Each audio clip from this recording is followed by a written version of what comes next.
What is good? What is poppin'? What is happening, everybody? My name is C.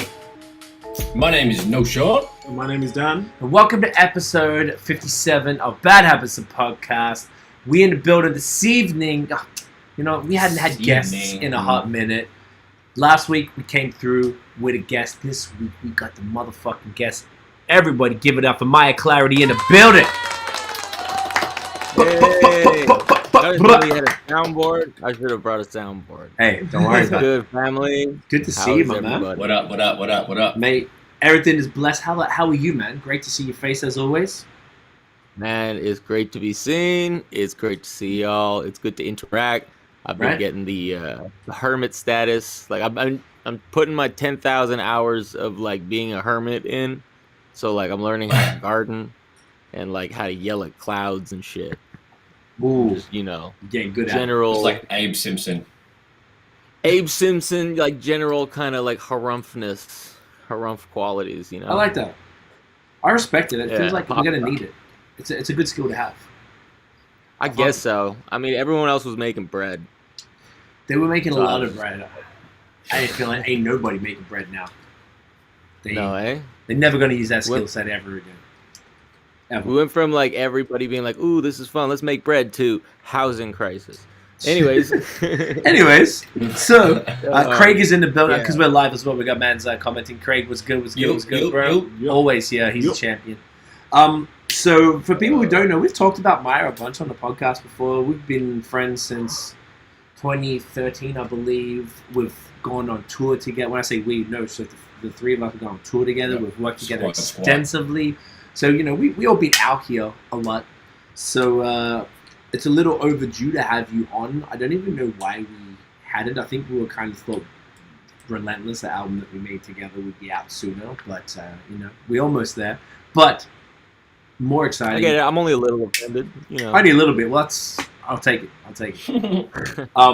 Moderate. Even more importantly, you have a brand new project that just dropped on Friday. But before we talk about that, let's let people know who you are. You know, like give them like the rundown on some of like the music. You don't have to go all the way. Well, when I was a child, you don't have to do like that shit. But just like let people know where you're from, where you're at, what you've been doing. Yeah, give it audience dating. Like, do I fuck with this guy? I don't know. He wears turtlenecks and shit. So probably not. Turtlenecks. Steve Jobs of rap, I'll tell you, bro. Hell nah. That's not even Steve Jobs' asshole. Who am I? Man, I'm Myer Clarity. I rap, I sing, I make beats. I pretty much am focusing on like trying to cover all the angles of like mental health and trauma recovery in my raps, because I think that's like, you know, where my value would lie as an MC, and just, you know, sort of like writing what I know about. And then while I'm doing that, I'm recording motherfuckers left, right, and center, and producing for talented people such as yourselves. So yeah, that's me. You know, that's what I do. Originally from Montreal, living out in Toronto now, and shit. What else? I don't know, man. I respect it. It was a very broad question.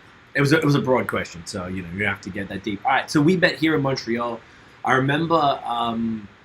People, I might as well say this, I told you this before, but when I moved to Montreal in 2012, summer 2012, so I've been here almost 9 years, which is actually pretty fucking bonkers when you think about it for me. Wow. Your name kept coming up around. So I was meeting people. I ran hip-hop karaoke here, or part of the team that ran that. So I was out here in these streets, and I was pretty tapped in at the time with a lot of the scene, you know, rappers, singers, DJs, producers, venue owners, promoters, all of that bullshit, because it had to be. Mm-hmm. And your name kept coming up, mad people. I think I heard it like 3 or 4 times. I was like, who the fuck is this Clarity dude? And I remember meeting you specifically out the front of that. What was that venue on Saint Hubert? Like it started with C, but it had letters. CFC? Yeah, CFC, the cave place. I don't know if you ever took you there. No, that place. Yep. Did you go there? I misremember that. Because, like, I thought I had initially met you at hip-hop karaoke. And I was like, I saw that you were rocking a set, and then you had the cunt hat on. And I was like, respect. I still rock that. I didn't wear it tonight, but it's for the podcast. You know, I gotta rep it. The cunt hat was pretty real. So we met back then, and you were like this wild. So to explain to people really what you're about, like you were this wild kid who rapped. Back then was a whole different. Sorry, yeah, I cut you off. You want me to? Yeah, I had like a green mohawk back then. I think I was like the squeegee rapper. You know, I was coming from like the crust punk scene, and like all my friends were like punks, and I was just like the rap dude in the punk circle. So I was like getting all the influences from it, and I was really trying to like cross the two worlds together. And I was, you know, probably not doing an amazing job at it because I was just like the dude at the rap shows with the green mohawk being like in your face and who didn't smoke weed and know how to chill the fuck out. So like, you know, yeah, I think we were both kind of doing our shit. Yeah, we were very opposite spectrums, but like I respected your lyrical ability. You were obviously very influenced by Eminem and stuff, and you had like, for a dude who was like, I don't know, we talked about this the other day, but I guess you probably would have been 20, 21, something like that maybe, when we met. Around that, yeah. I think I was probably like 21, 22. Okay. But like mad young but like mature for your time. Well, I don't know if mature is the right word because you were pretty wild and funny. But like I was like dope for my age or some shit. There you go. You were better than most of the people my age type of thing. So I was like, okay, so I respected that. And your live show was like I learned the hard way. I hate going after you. Like when me and Nosh used to perform, I had to perform after you. Like even when you rocked on our solo tour, and we shouldn't have gone on. You should have gone on after us because it's just like you had this energy to your set. So you were doing shit back in the day. Wasn't my thing, but I see the value of it. Like you were like, you know, getting the beer bottles, like you're fucking throwing beer on concert, running in the first couple of rows, and just getting all like splashed up and shit. Man, you can't do shit like that anymore. No, I like, don't. No. I'm happy that you can't because it's not my thing. But then I'll be posted up in the back anyway. But I respected like, the stageman. What's it called? Stagemanship. That's not even the word. Showmanship. Thank you. Showmanship. There you go. Yes, I appreciate it. That's just what I'm trying to give people paint the picture of sort of who you were, and maybe you could speak to even more where you are now. But like you were this, pretty wild dude who like pretty aggressive. Yeah, I mean, performing and the music was pretty aggressive for the most part. But you also had these like pop sensibilities, and you could understand, like you had a knack for melody, hence the singing, and because you were a producer and you could play the keys and shit. So maybe just speak to a bit of that a bit more, and how that all plays a part in the music and shit. Man, you're doing like such a better job of talking about me than I do at all. Like you can take that gig over. You'd be gotcha, done.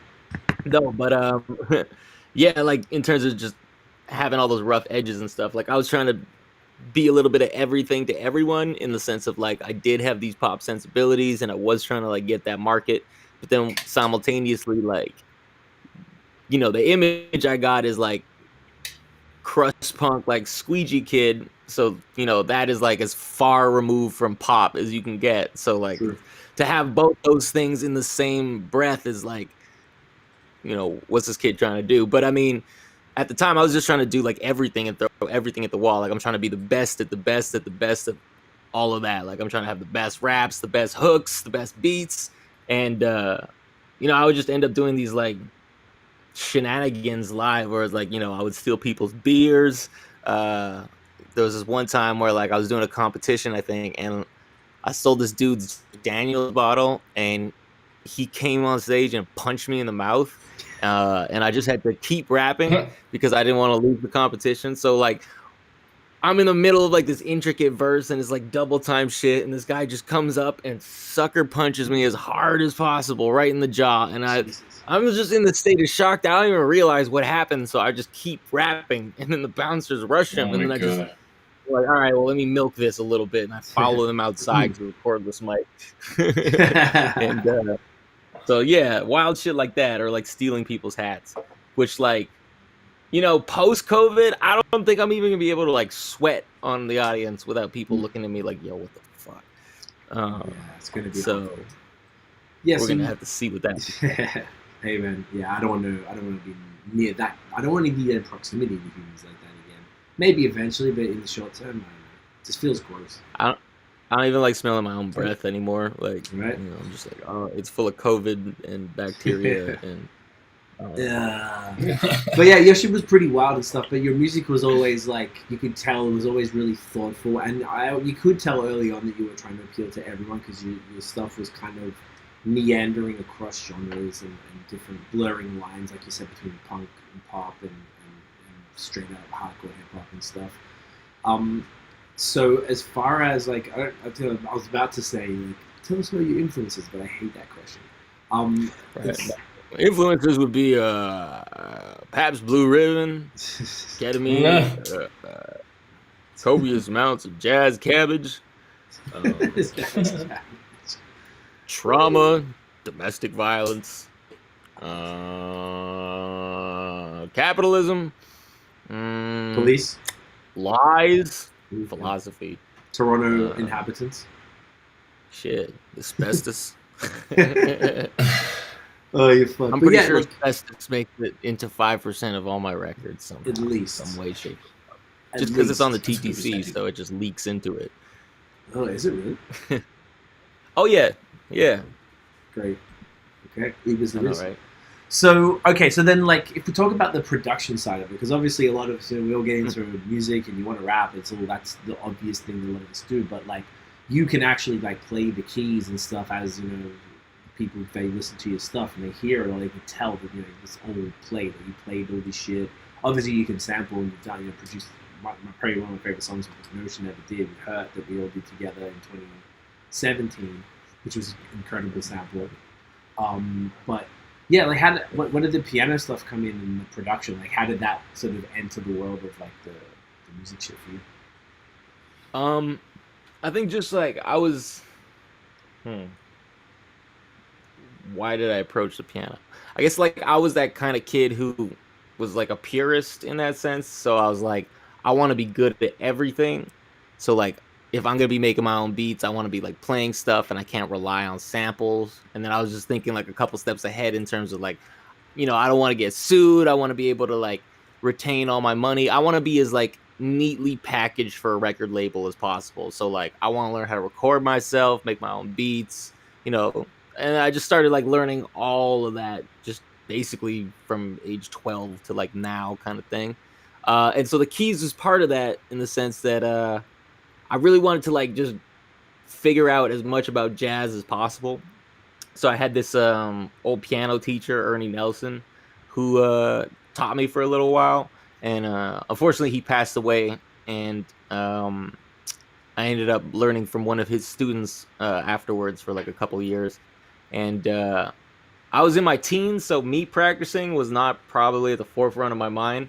But it's still like, just sticking to the theory and learning enough about that had enough of an impact where like when I'm composing and when I'm like, lacing melodies down, or even simple shit like just trying to figure out the key to a song if someone needs auto-tune, like that shit is just ingrained, and I probably take that shit for granted sometimes. Right. Compared to like, I don't know. Like this shit must be fucking, I don't know, frustrating if you ain't got the knowledge set. And yeah, here I'm thinking about it like, oh yeah, it's just another day at the office. Right. I mean that's what you need to be though. It needs to be second nature to make you more efficient and effective with it and whatever. So it's great that you had that from a kid when you're probably able to soak up stuff in a way that probably wouldn't now, because once you get old and crusty, you ain't gonna remember shit. God damn it. Oh well, now I'm fucked. Like now I'm trying to learn TikTok, and it's game over. Like I can't figure this shit out at all for the life of me. I'm trying to like, there's like a certain nuanced level of like folksy funny that I'm just way too jaded for on TikTok. Like I go in there and it's like, I don't know, it's like my skin starts burning. I'm like the pessimist I'm like the atheist in the church kind of thing. Yeah, TikTok's a whole other world, man. It's like even Dan's 23 and even you don't fuck with it. Yeah, not really. Yeah, I don't use that too. I don't have the app. It's the ops, bro. It's the ops. Yeah, it's sad. I don't trust them. I don't trust them at all, bro. They won't let me smoke weed on camera. There you go, right? See? Can't trust motherfuckers who let you do that shit. So, you've done a whole bunch of projects over the years. I mean, the first album was 2013? Man, yeah, like I've been putting out demos essentially since I was like 13. So like there's like 4 unlistenable projects that I don't tell anyone about. And I say my first project came out in like 2011, I think. It was Nostalgic Tomorrows. Okay. Did you hear that one? Did we meet around that time, or That's when we met. You met like after? We met around that time because Meet Me in the Park was your joint that was doing pretty well. Yeah, that was big. Yeah, Meet Me at the Park is when I figured it out. That like fine line between like conscious rapper and pop sensibilities. Right. That was like, you know, and then like that was riding the Mac Miller wave a little bit, I think, probably. Yeah. So that summer was just like a moment in time, man. And then that shit was dope. What's up? I said that shit was dope. That was cool. You nailed that one. Sorry, what did I cut you off? What were you saying? Are you good? I was just saying, damn, this shit is a decade old. Yeah, they just kind of fucked up, right? Dang. Yeah. The entirety of this interview is just going to be about how much time has passed. That's it, by the way. Just so you know, I'm just. Well, I'd love to do father time within this motherfucker. Okay, you know what? That's great because we've had other episodes. We were talking about the weather. Mm-hmm. What was the other thing we talked about? What was the thing? There was one more washed thing that we were talking about. No, you remember? Oh, I remember. Oh, I'm trying to think. It was weather like, and was it stretching? Yeah, stretching. Like, it was stretching. Back problems. Yeah, there you go. That's what it was. Yeah, Nosh was with these stretching back problems. So you know what? Your father time thing is more than welcome here because we're washed as fuck, and Dan's 23 and washed, so you know. I'm not washed. Okay, I'm so far from washed. You know, I bring the average age of this podcast down significantly. Do you know what? The reason I said that, I just read Deezus and Mero's book called God Level Knowledge Darts, which is an incredible. I love it. And they said that, reference. Yeah, it's beautiful. But washed isn't determined by age; it's determined by you could be 20 years old and washed. They said like it's all about what you're trying to do. Like if you're trying to go to, pardon, habitual things. Well, more like, okay, are you trying to go to the club and get bitches and we'll get the bottle, we'll be up till 6 a.m., then we're going to snort coke, we're going to do some M, blah, blah, blah, blah. Is that what you're trying to do? Or are you trying to just be like, yeah, I just want to watch something on the TV and have a couple of beers? So it depends on you know what I'm saying? Yeah. Like, I was probably washed at like 23, 24. I lost interest in all of the stuff that's supposed to be cool. Interesting. So that's what, apparently that determines washed. But you do bring the average age of the podcast down by like 60% or something. All right. I digress. So, okay, you had that album, and then after that, what was the next one? Was that the and after that, I got washed. You got washed after that. Then you were washed after that. Perfect. Yeah, you're in the 20s and washed. I feel you. So you had the capes. You had not all heroes wear capes. Or was there one before that? Yeah. So there was Nostalgic Tomorrows, which was like the one I wrote for like my parents and my buddy who passed away, and then there was BYOB. Which was like the party one. That's like where I was just trying to capture like the essence of like what a Montreal house party was like. So I just strapped a fucking recording device to my chest and walked around the party recording people and just getting progressively drunker. Which explains, you know, the 1.5-minute long pee skit in the middle of the album, which is real. Yeah, you know, so that was like the peak punk part. And then there was Not All Heroes Wear Capes 1 and 2. 1 where I had like the green hair. 2 is where I started like kind of, you know, figuring out what style I wanted. And messing less with like bleaches and shit in my hair, which I probably got gray hairs now as a result of. But yeah, man, it's been a trajectory. And then there's like about 70 unreleased albums in between all of those albums.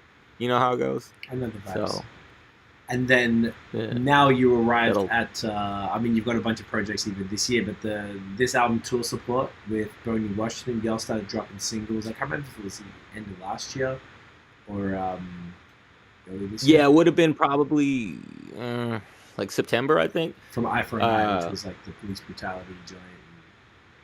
Yeah, exactly. Yeah, we dropped H.E.R and I first, and that was around September, so that's gonna be turning a year old soon. And then after that, it was My Way, and then Somebody Fucking Up, and that's when people started paying attention.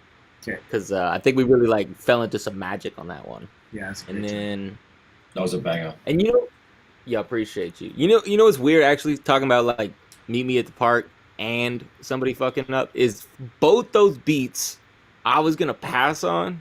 Like I didn't like them. And then I was just smoking with like I don't remember who I was smoking with in the first instance, but then obviously in the second instance I was smoking with Boney. It's like, yeah, we have to use that beat.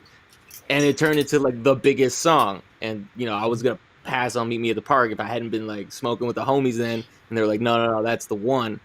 You know, I would have passed on it. So there's this weird trend of like the one that I'm not excited about usually ends up being the biggest one. So my next album is just gonna be all mediocre beats that I just hate, and you hate them probably all. gonna be my biggest project. Yeah, no. You know what's funny? I relate to that 100% because some of the tracks that end up being the best were the ones that I just, or the even not being the best, the ones that people feel the most because I think best is too subjective.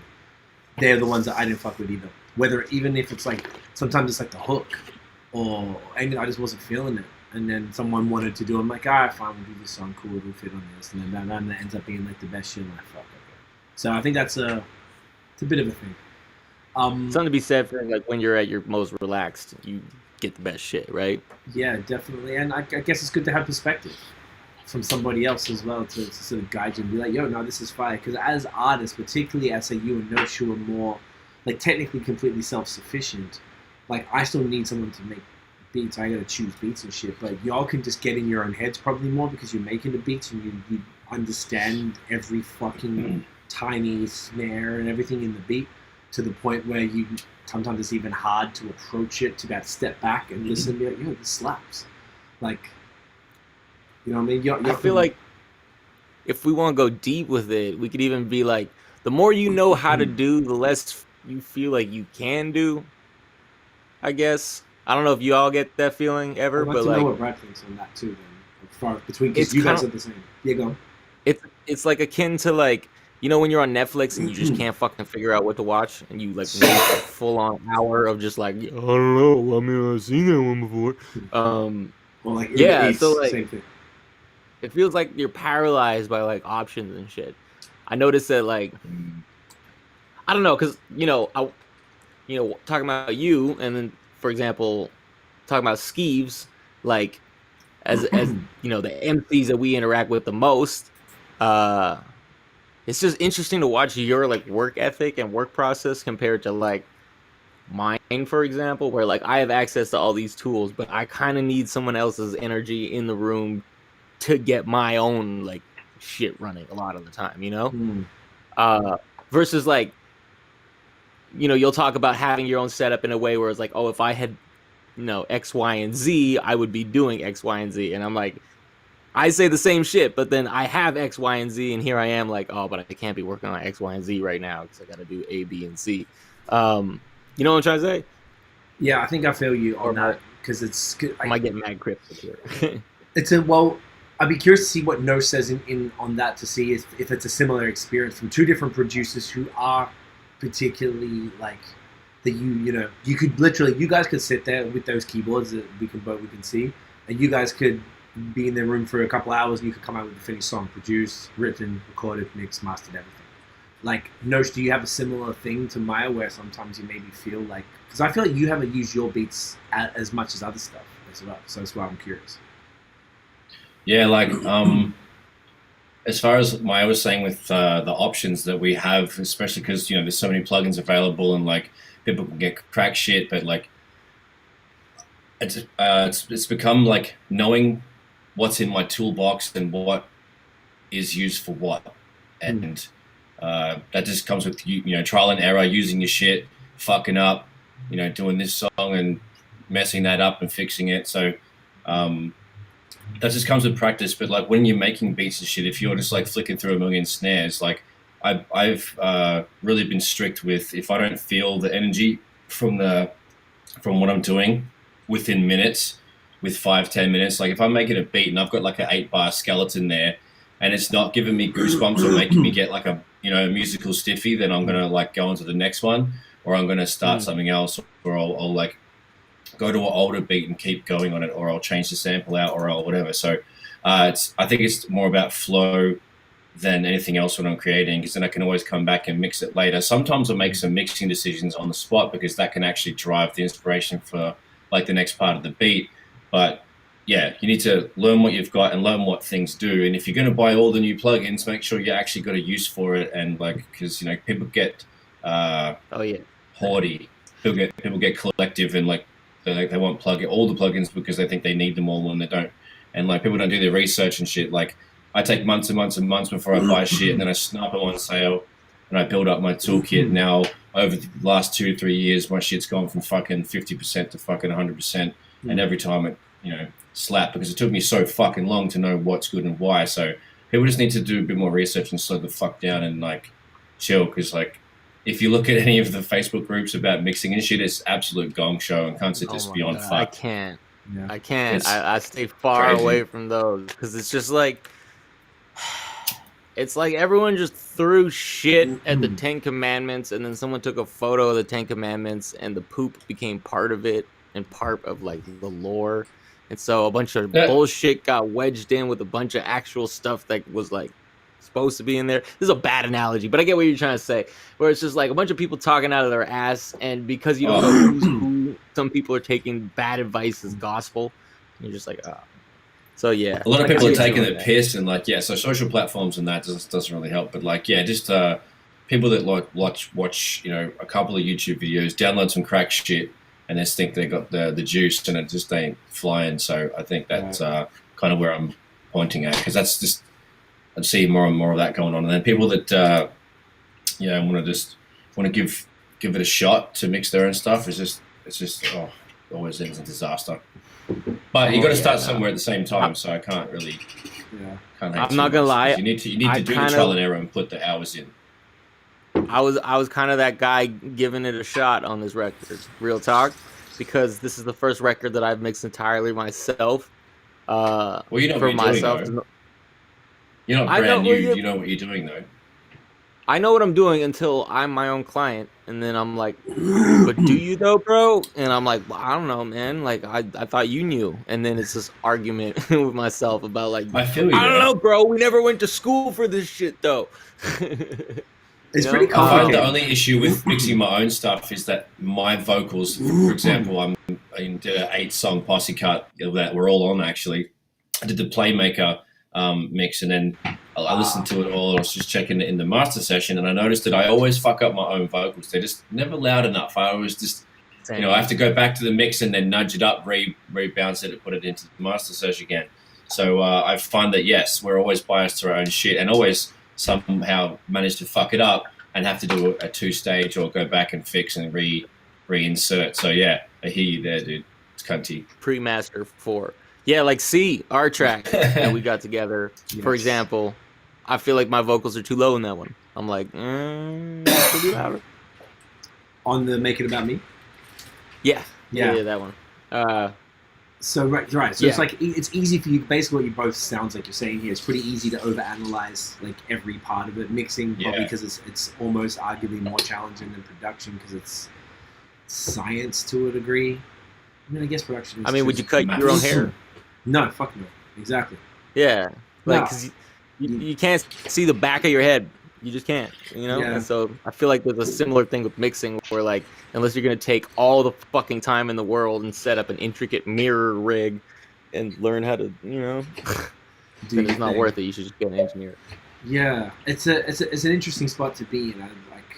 I couldn't imagine even just the amount of time of like listening to something. Like obviously I want to talk about tool supports. When we were making Relentless, I picked 2 beats. Only 2 of the beats were things you already had. Every single other one, I was there in the room when you made it.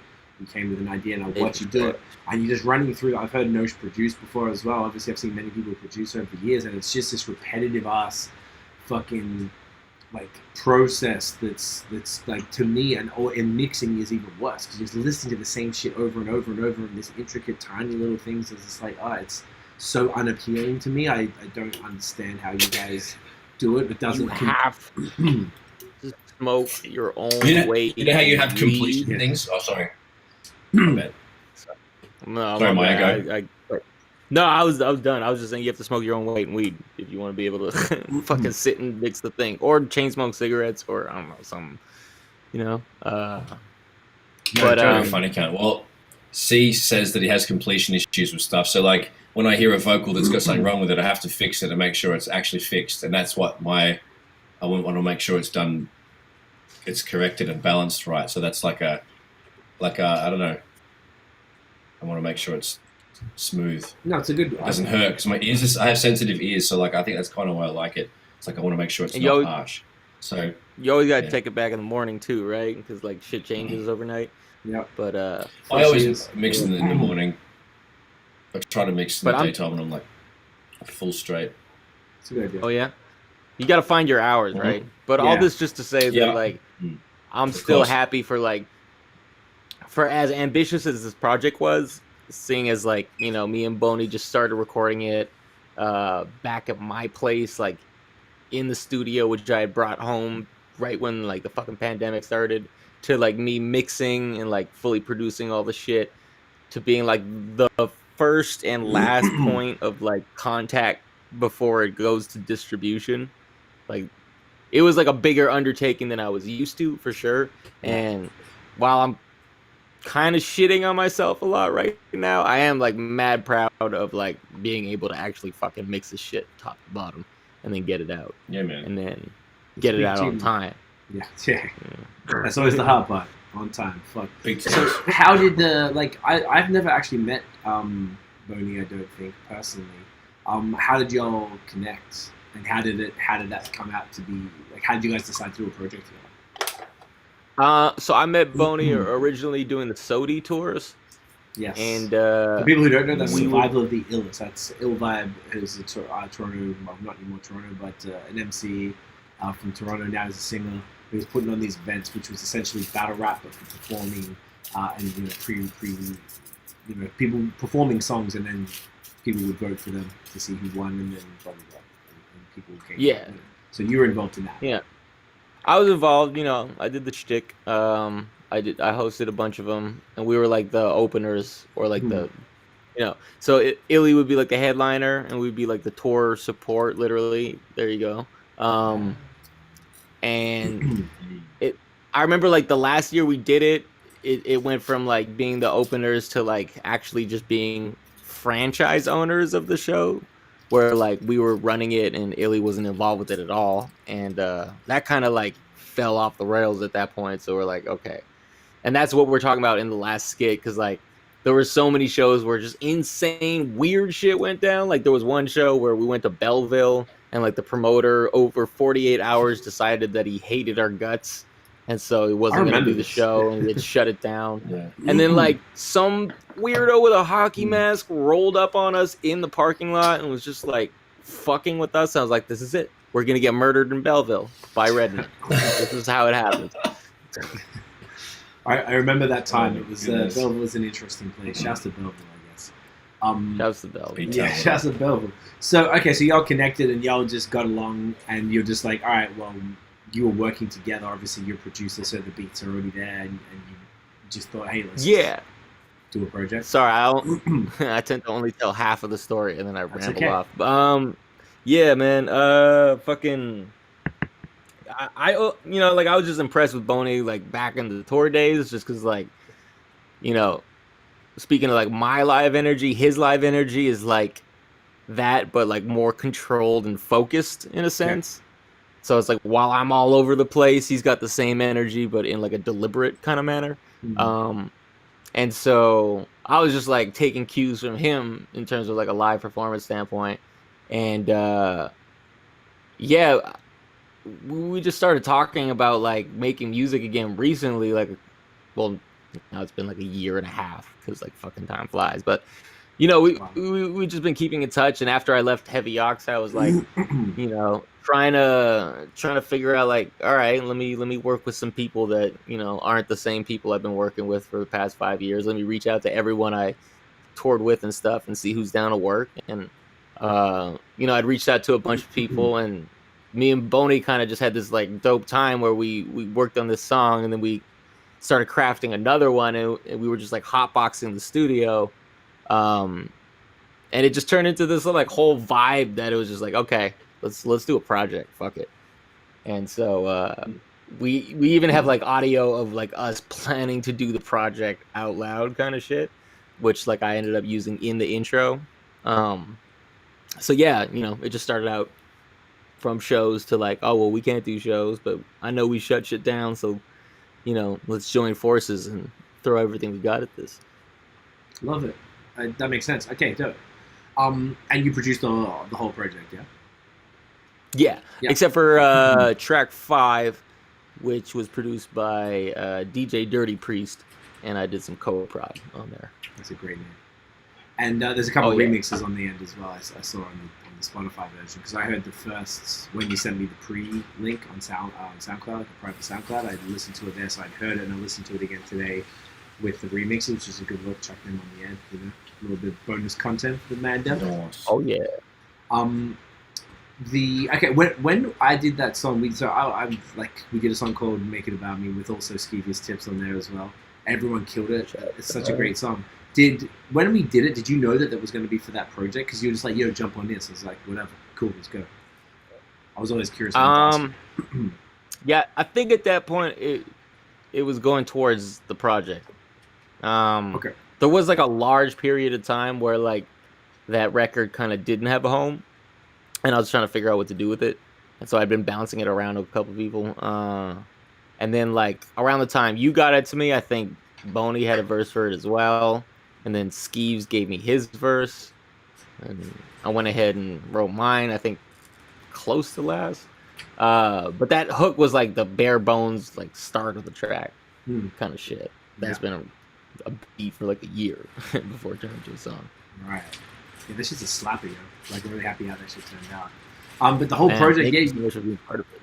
Yeah, man. Oh, it's my pleasure, bro. Shit is really genuinely killer. But the whole project, it's really cohesive, and that song fits super well in there. You guys have got like a mix of like there's some more Danielle Knowles on the joint scene with it's a little I don't want to say poppier, but it's a little brighter and stuff. Whereas some of the other content is a little like I we talked about, like the police brutality, which I imagine was inspired by Last Summer. All that type of shit. I don't know, maybe just talk. You have to talk about all individual songs. Just maybe talk a little bit more about the vibes and the direction that you guys took with the project and shit. Yeah, absolutely. Shit. I mean, you cover so much. I don't even know where to start. Well, I'll start talking about Danielle because, first of all, you know, it's worth mentioning that we got this label called No Damn Good, which is based off, you know, NDG, but I brought the shit out to Toronto. So, yeah, we got Boney, myself, Skeeves, and Danielle on it. And so I was just looking for as many opportunities to, like, you know, let the other label mates shine on this project. So that's why Scene is kind of like this unique opportunity. And then it doubles as, like, a remix for Skeeves. So everyone gets, like, a little moment. But, yeah, each of the joints on the record has, like, such a different story about how it came about. Like, some of these beats have been in the vault for like 5 years. Some of these beats I made on the spot. But like Scene, for example, we made at this like this place called Create Signal, which just had like, you know, all kinds of nice state-of-the-art doodads and shit. And they had like a Tassimo on every floor, which was super fancy. You know it's a nice studio when they got like fucking coffee machines on each floor. So yeah, we started writing that one there, and then I took that one home and turned it into what it is.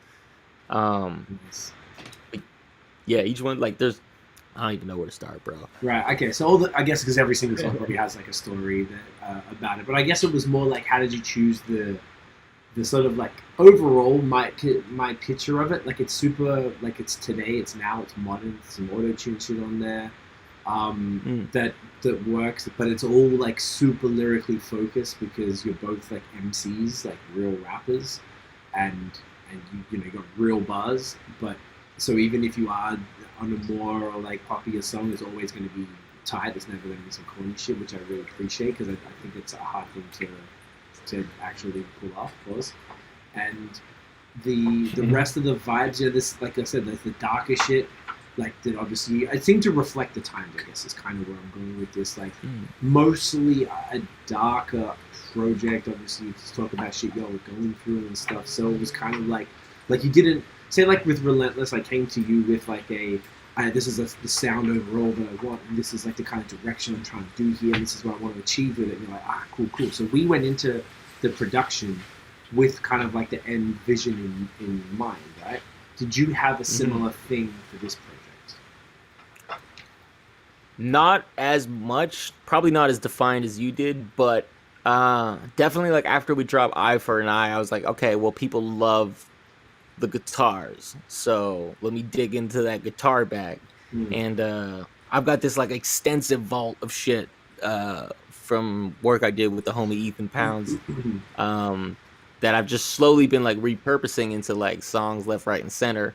And a lot of them ended up making the cut for this album because they just sort of all sonically fit. There was, like, this neat pocket of, like, grunge and trap that we could both just sort of spread our wings in, while still, like, keeping a foot on, like, the hip hop pedal of things. So yeah, like, I was just excited because it was like sorry, I'm just trying to fucking find my words here. I guess it was just like a breath of fresh air or like a departure because, a lot of what I've been doing is sort of like pushing me in one direction, which is a little more in like the neo soul R&B kind of aspect of things, while this lets me, flex the rap, like the bars side of things, and like dive back into that grungy guitar bag and dive back into like the more like angry, edgy shit versus like some of the other more jazzy, chill shit that I've been doing recently. So I align with that. Yeah, I was like just excited, That's great. Yeah, I think it's actually. I want to just like align because that is a really good point where like I wonder if other rap artists feel the same, but like as an artist you always have your own thing, and this kind of vibe changes over the years, and I always found that like I wouldn't make like grimier shit. So whenever someone wants, like, I love rapping on it, like Griselda stuff or whatever, I love rapping on it, but I wouldn't have to see it. It just wouldn't make sense for the brand. Like, it's not, if I go put out something like that. Tracks. Yeah, but I love doing the features because you get to do that. Or I just did a project with Smokewell, also known as D-Cypher in Cambridge, and you just jumped on the posse cut we did that Nosh mentioned earlier, and like that shit is like super grimy shit that it still fits what I like, because it's like meeting in the middle. But I enjoy doing that because it's just a completely different vibe to say what you and me did with Relentless, because that's more like just straight me shit. So I completely align with what you're saying, because I think every artist kind of has the collaborations allow that artistic freedom to try something a little different that sort of fits within the brand that you've created for yourself, while also allowing you to like test the waters and fuck around and get inspired on something different. So I feel you. Yeah, man. It's like, it's musical alchemy, right? Or like, you're throwing different things in a recipe. So like everyone's got their own kind of spice, right? So when you and I connect, we'll like, we'll have our kind of unique flavor versus like if I do something with Boney, that'll have a different flavor.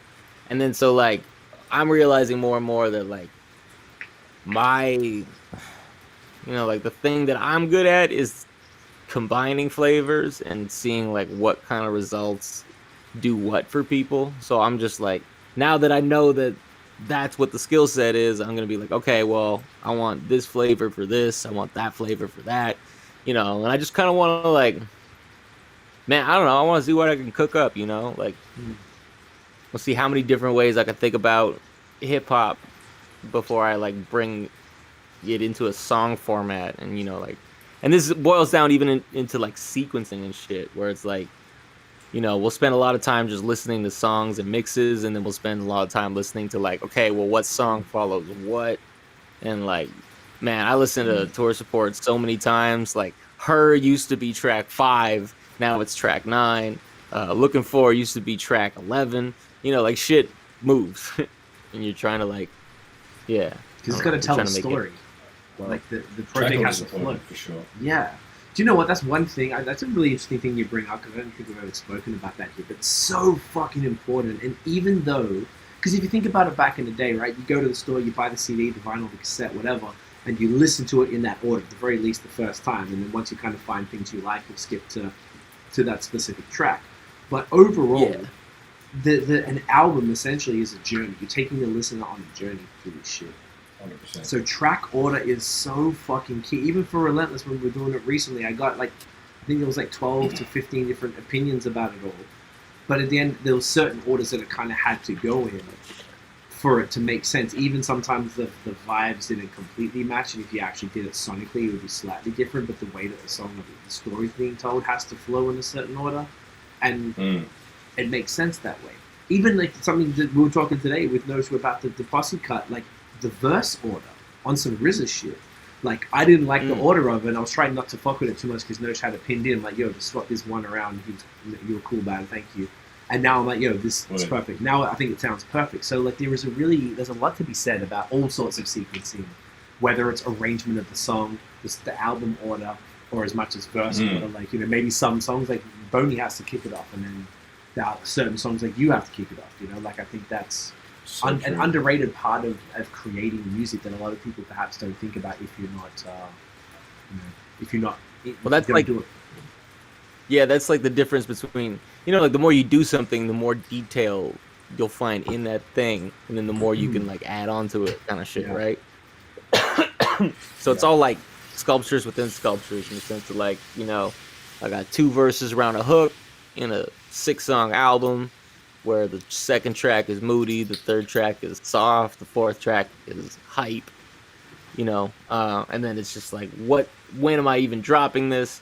And then going back to sequencing, this whole like practice of front loading the hits, where you could like put all, like, you know, all the big singles at the beginning, which a lot of labels will recommend you do, but sometimes that doesn't even flow right, you know, and especially if you're trying to do like a concept album.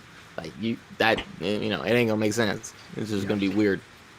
Like imagine if like Section 80 front loaded the hits, or like, that's a bad example because they did, I guess, technically, because Hole Up is like track 3. Okay. Or no, ADHD is, but I guess like To Pimp a Butterfly, for example, if they front loaded that. Yeah, because that's a narrative. That's a great narrative. That's a good example of it. Like, it tells the story the whole way through, and sonically it progresses. So if you like, it wouldn't work. Exactly. I get so it. Like, you know, and we're in this weird position of like, you know, we have to play nice for like the industry still, technically. So like, people like you and I would probably still have to front load our records, because people who don't know us aren't gonna give a shit about, like, you know, any super grandiose kind of thing. But then our fans will, and that's what like fans fall in love with. So it's this weird fucking catch-22, right? Because it's like, you know, people who try to do all the right things in terms of like pop context end up just like sounding like a knockoff Maroon 5, versus like people who do their own thing end up with like Kid Cudi's fan base, you know? Great. I feel like, you know what, because people always like make fun of like struggle rappers, like people trying to make it in rap, but people can make fun of that. I hate that, but they can, whatever. But like, when you think of like struggle pop, if you're like an up and coming person trying to make pop music, it just seems weird. What are you doing? Yeah, it just doesn't fit sometimes.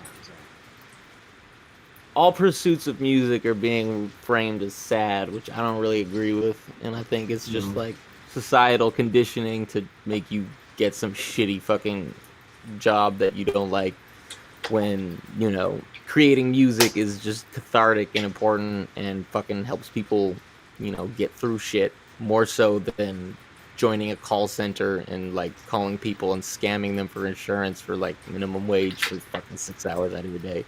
So people can, you know, talk all they want about like, oh, how's your little music thing going? It's like, oh, you know, it's good. How's fucking selling your body for a cause you don't believe in for the majority of your life going? Dope. Yeah.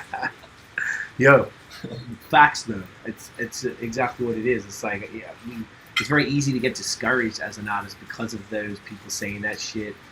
because of how difficult it is, it's changed even since we all met back then, 2013. I mean, you've been doing it since you were 12. You said me and Nosh been like I've been doing it since 2001, 2002. So like that's 20 years basically of making music, like properly and actively trying to pursue it, which is pretty insane because we didn't get where we need to go, but there's still time. I still feel like there's time, and don't feel like, you know, people try to discourage people. Oh, you've been doing this long before. What's the point? Like, nah, you never know. Like your next hit could be, you could be 47 or some shit and have your first hit. You know, Boldy James was 38 when he really started to make it. I think Freddie Gibbs is like 38 or 39 now. It's his birthday today, actually. Like, damn, all these mans, right? All these people are doing really well later on in life, and yo, do you know what? I just want to mention this really quick in this kind of context. It's slightly off topic, but Nosh mentioned that you told me the other day you did listen to Peter Rosenberg on Drink Champs episode. Yeah. So I finished listening to it today, and he said some of the best things I've ever heard. He's like, ageism, and people always say, because you know how people say hip hop's a young man's game? He's like, yeah, you know what I'm talking about? He's like, it was a young man's game because there was no old men yet. No one had even known what a 40-year-old rapper was in 1995. Like, yeah. So people kept saying that's the same thing about rock and roll. 100% in like the 50s, probably, right?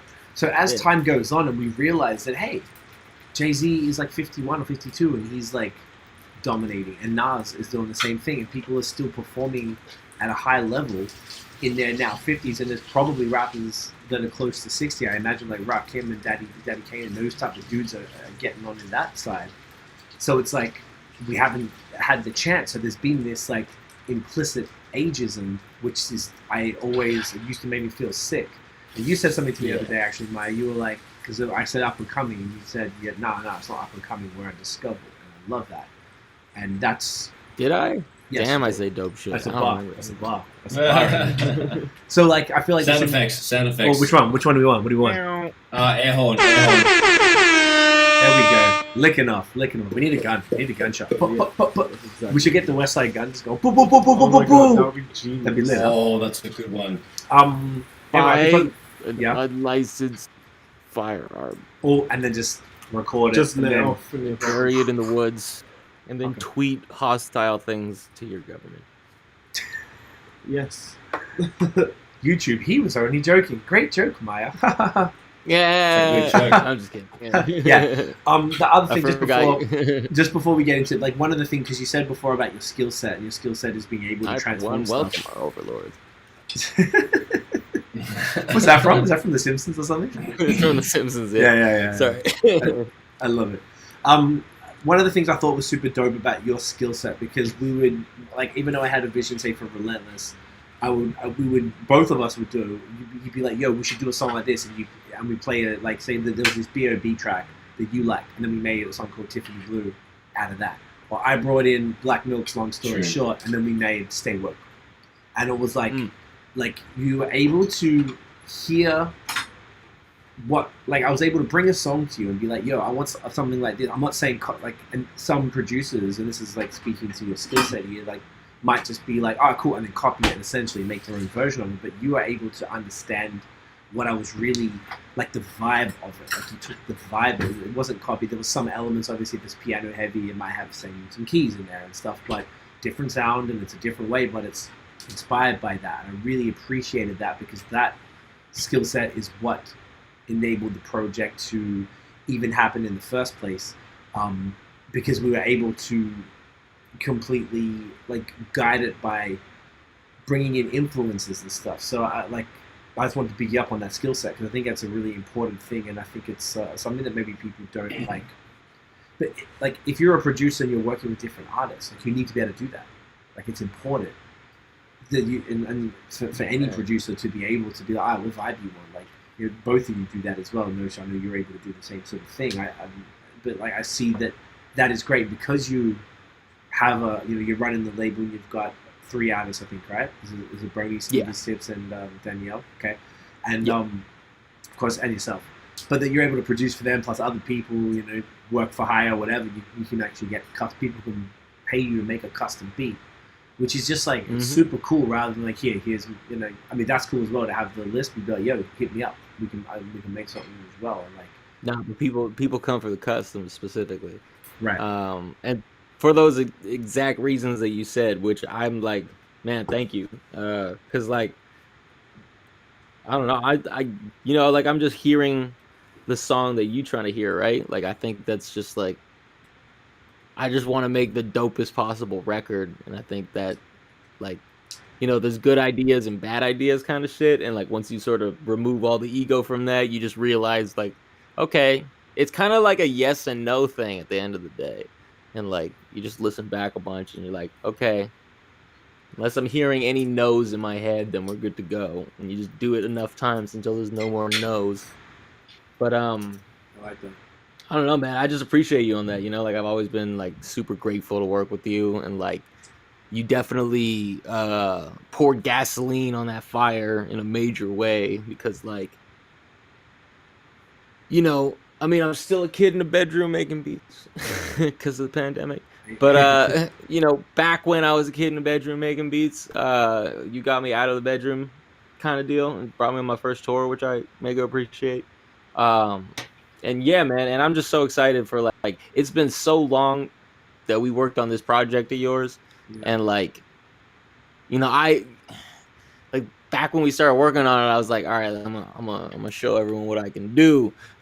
And then it's just gotten so much doper over time, and like the more refined it gets, the more I'm just like, damn, we really did some shit. And like, I don't even know what the fuck I'm trying to say, man. I'm stoned, but I respect it. Nah, I feel you.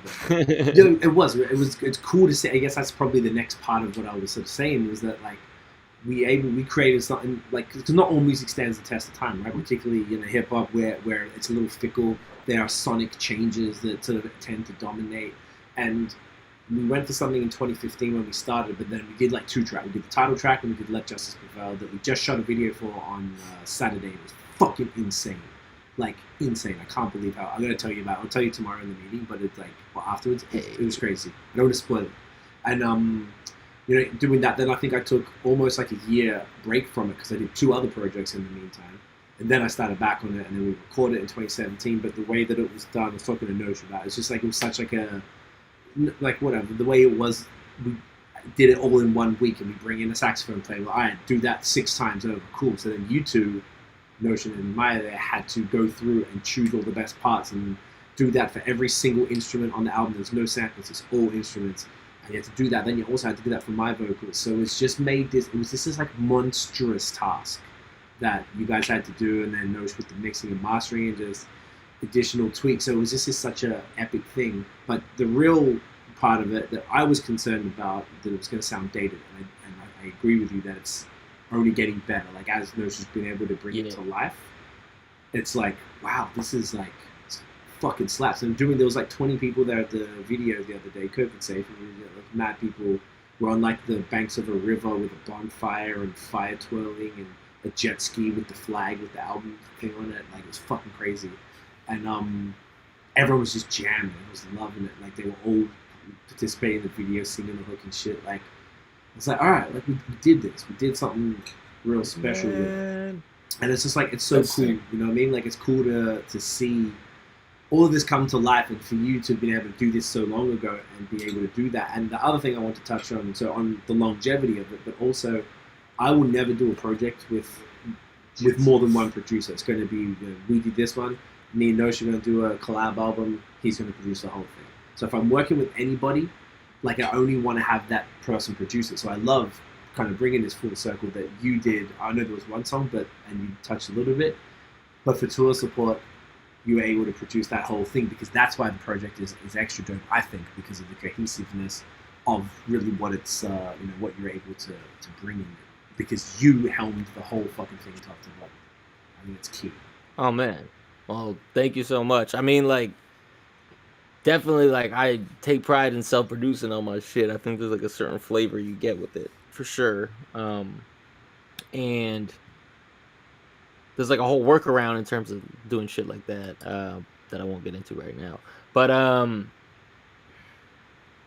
man, I've been watching this project like slowly appreciate with time, and just being grateful that it's like remained so timeless, just with how many delays it's had, and seeing that like we all just getting better with age kind of deal. which just goes against all ageism in hip hop and all this bullshit that we hear. So like, Facts. you know, I'm in this confident place now, man. Like I'm like, I think that your album's gonna fucking make waves. I think that this tour support album that just dropped is already making more waves than I anticipated. I think that like we're all kind of operating at like 100% in terms of like, you know, all the shit we're good at. Like Notion is peak at mixing and beat making and rapping right now. I'm peak at fucking producing and rapping right now and getting there with mixing.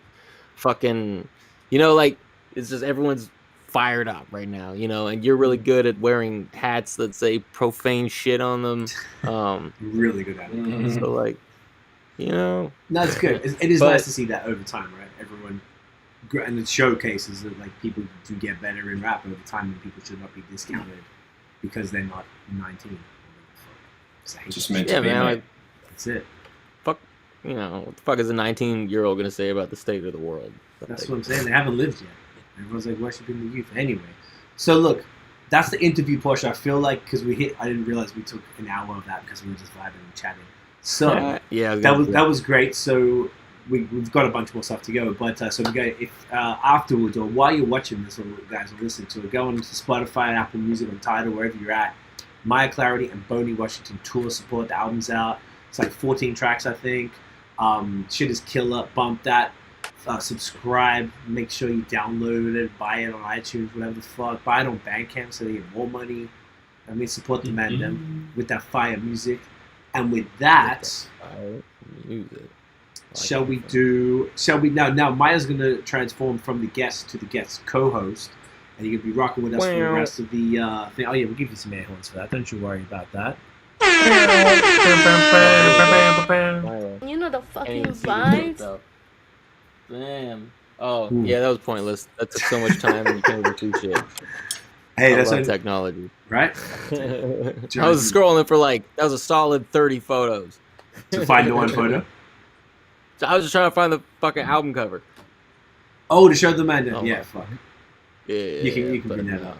So, I'm like an 80-year-old with a hey, man. Yeah, all right, co-host mode. Let's do it. All right, so we're going to do some, we'll go through the, hang on, do we do music first? Yes, sir. Okay, so we're going to go through the new music. So I sent you a gargantuan list of songs to go through and albums to listen to. We do this shit every week. And basically what we do, we pick our favorite, like 10-ish, just run through the list. So you can see how it goes. Dan, we always start with Baby Dan, you know what I'm saying? You know what I'm saying? You know what I'm saying? Youth before beauty, you know what I'm saying? Exactly. Everyone's pretty here, don't worry. Yeah, true. So, what was this? This was a pretty overall. Was everyone fucking with this week? Yeah, I liked new it. music. I liked it. It was great. Mostly decent. It was good. Yeah. All right. Pretty hard. Tell us what you fucking with, G. Well hard. Well hard, mate. So I actually liked almost every album. So the Myer Clarity thing, hard. My favorite song of that was Scene. And at number 12, Make It About Me. Yeah, that was right. There was a C was on it, and it was okay. It was alright. It was alright. And SFU was one of my favorites as well. It was great. Yeah. It was a sick album. It's a slapper. And another one which was sick this week, Skyzoo's project. That was so sick. Like he is all the brilliant things. Yeah, he's actually so sick. Like I don't know who he is. Like I only know him because of the podcast, but like it's sick. It's hard. It is amazing. See, that's what this is about. It's putting you onto new shit. But Exactly. it's like this dude's been around for 15 plus years. Like, I think 2009 was the first one, so much less than 15 years. But he's been dominating for a long time. Wow. So it's great to Interesting. see. The Gen youth, Z so- mans. The They're youth. real hip hop. Next thing, I kind of like the Greentea Peng man-made project. It was really weird. And like abstract, and Yeah. I didn't really know whether it was a hip hop. Not hip hop. Sorry, I didn't know Yeah, if it so was you don't know that? rap. No. I don't know. I don't have a clue who that is. Is it a chick or a dude? I think it's a girl. Okay. I think. I actually have no clue, but I'm assuming they're British as well. Yeah, they're British. And it was really weird and abstract UK rap sort of. I don't know what space it fits in. It's really weird, but it's cool. I kind of liked it. And I really didn't hate it. It was actually kind of cool. And another one, it really grew on me. But the Migos album, Culture 3, like when I first heard it, I was like, oh, I haven't listened to Migos in ages, and every time they release, it's kind of like mediocre. It's never that good. Yeah. But then this one was actually, I really enjoyed it. Like Avalanche, Modern Day. What else is there on here, which is amazing? Like I really liked the project. It was really impressive. That was great. Nice. I just checked out the Cordae Young Thug What's Up video. Yeah, great. It was just really. It was like man just fighting basically. I really liked this song. I really liked the song, so it was interesting. Yeah, very fitting. Out of all the singles, the Russ Lucky thing was kind of cool. I like that. The Lil Wayne, 2 Chainz thing was really weird. Yeah, I couldn't tell whose verse was. I don't know. It was just really weird. I just didn't like it. There's some weird features where I think people are buying features and they're cutting up. They must be like, that was so weird. The H.E.R. We Made It banger. That was amazing. So, like super soulful and shit. It was amazing. The Benny the Butcher, Harry Fraud sync, amazing. Benny's always amazing, and his sync with Harry is amazing as well. The Goldlink White Walls was really. I like Goldlink, but he just releases some weird singles. Yeah. I just don't really get it. I really don't know. Like it's so odd. It's so odd. What else have I got? Young B. Chris Brown, 2 Chainz. That was kind of cool. Yeah. Kind of like just whenever Chris Brown's on the song, I just kind of know how it will sound, and like always the same. Yeah, pretty much. But like it was cool. I enjoyed it. What else have I got? Oh, the Caleb Hart. Is it Pilau? Yeah, I think so. Caleb is featured on Let Justice Prevail. He did the vid. It was great. That was a great song. Amazing. Just Caleb. What else have I got? All the homies coming through this week. The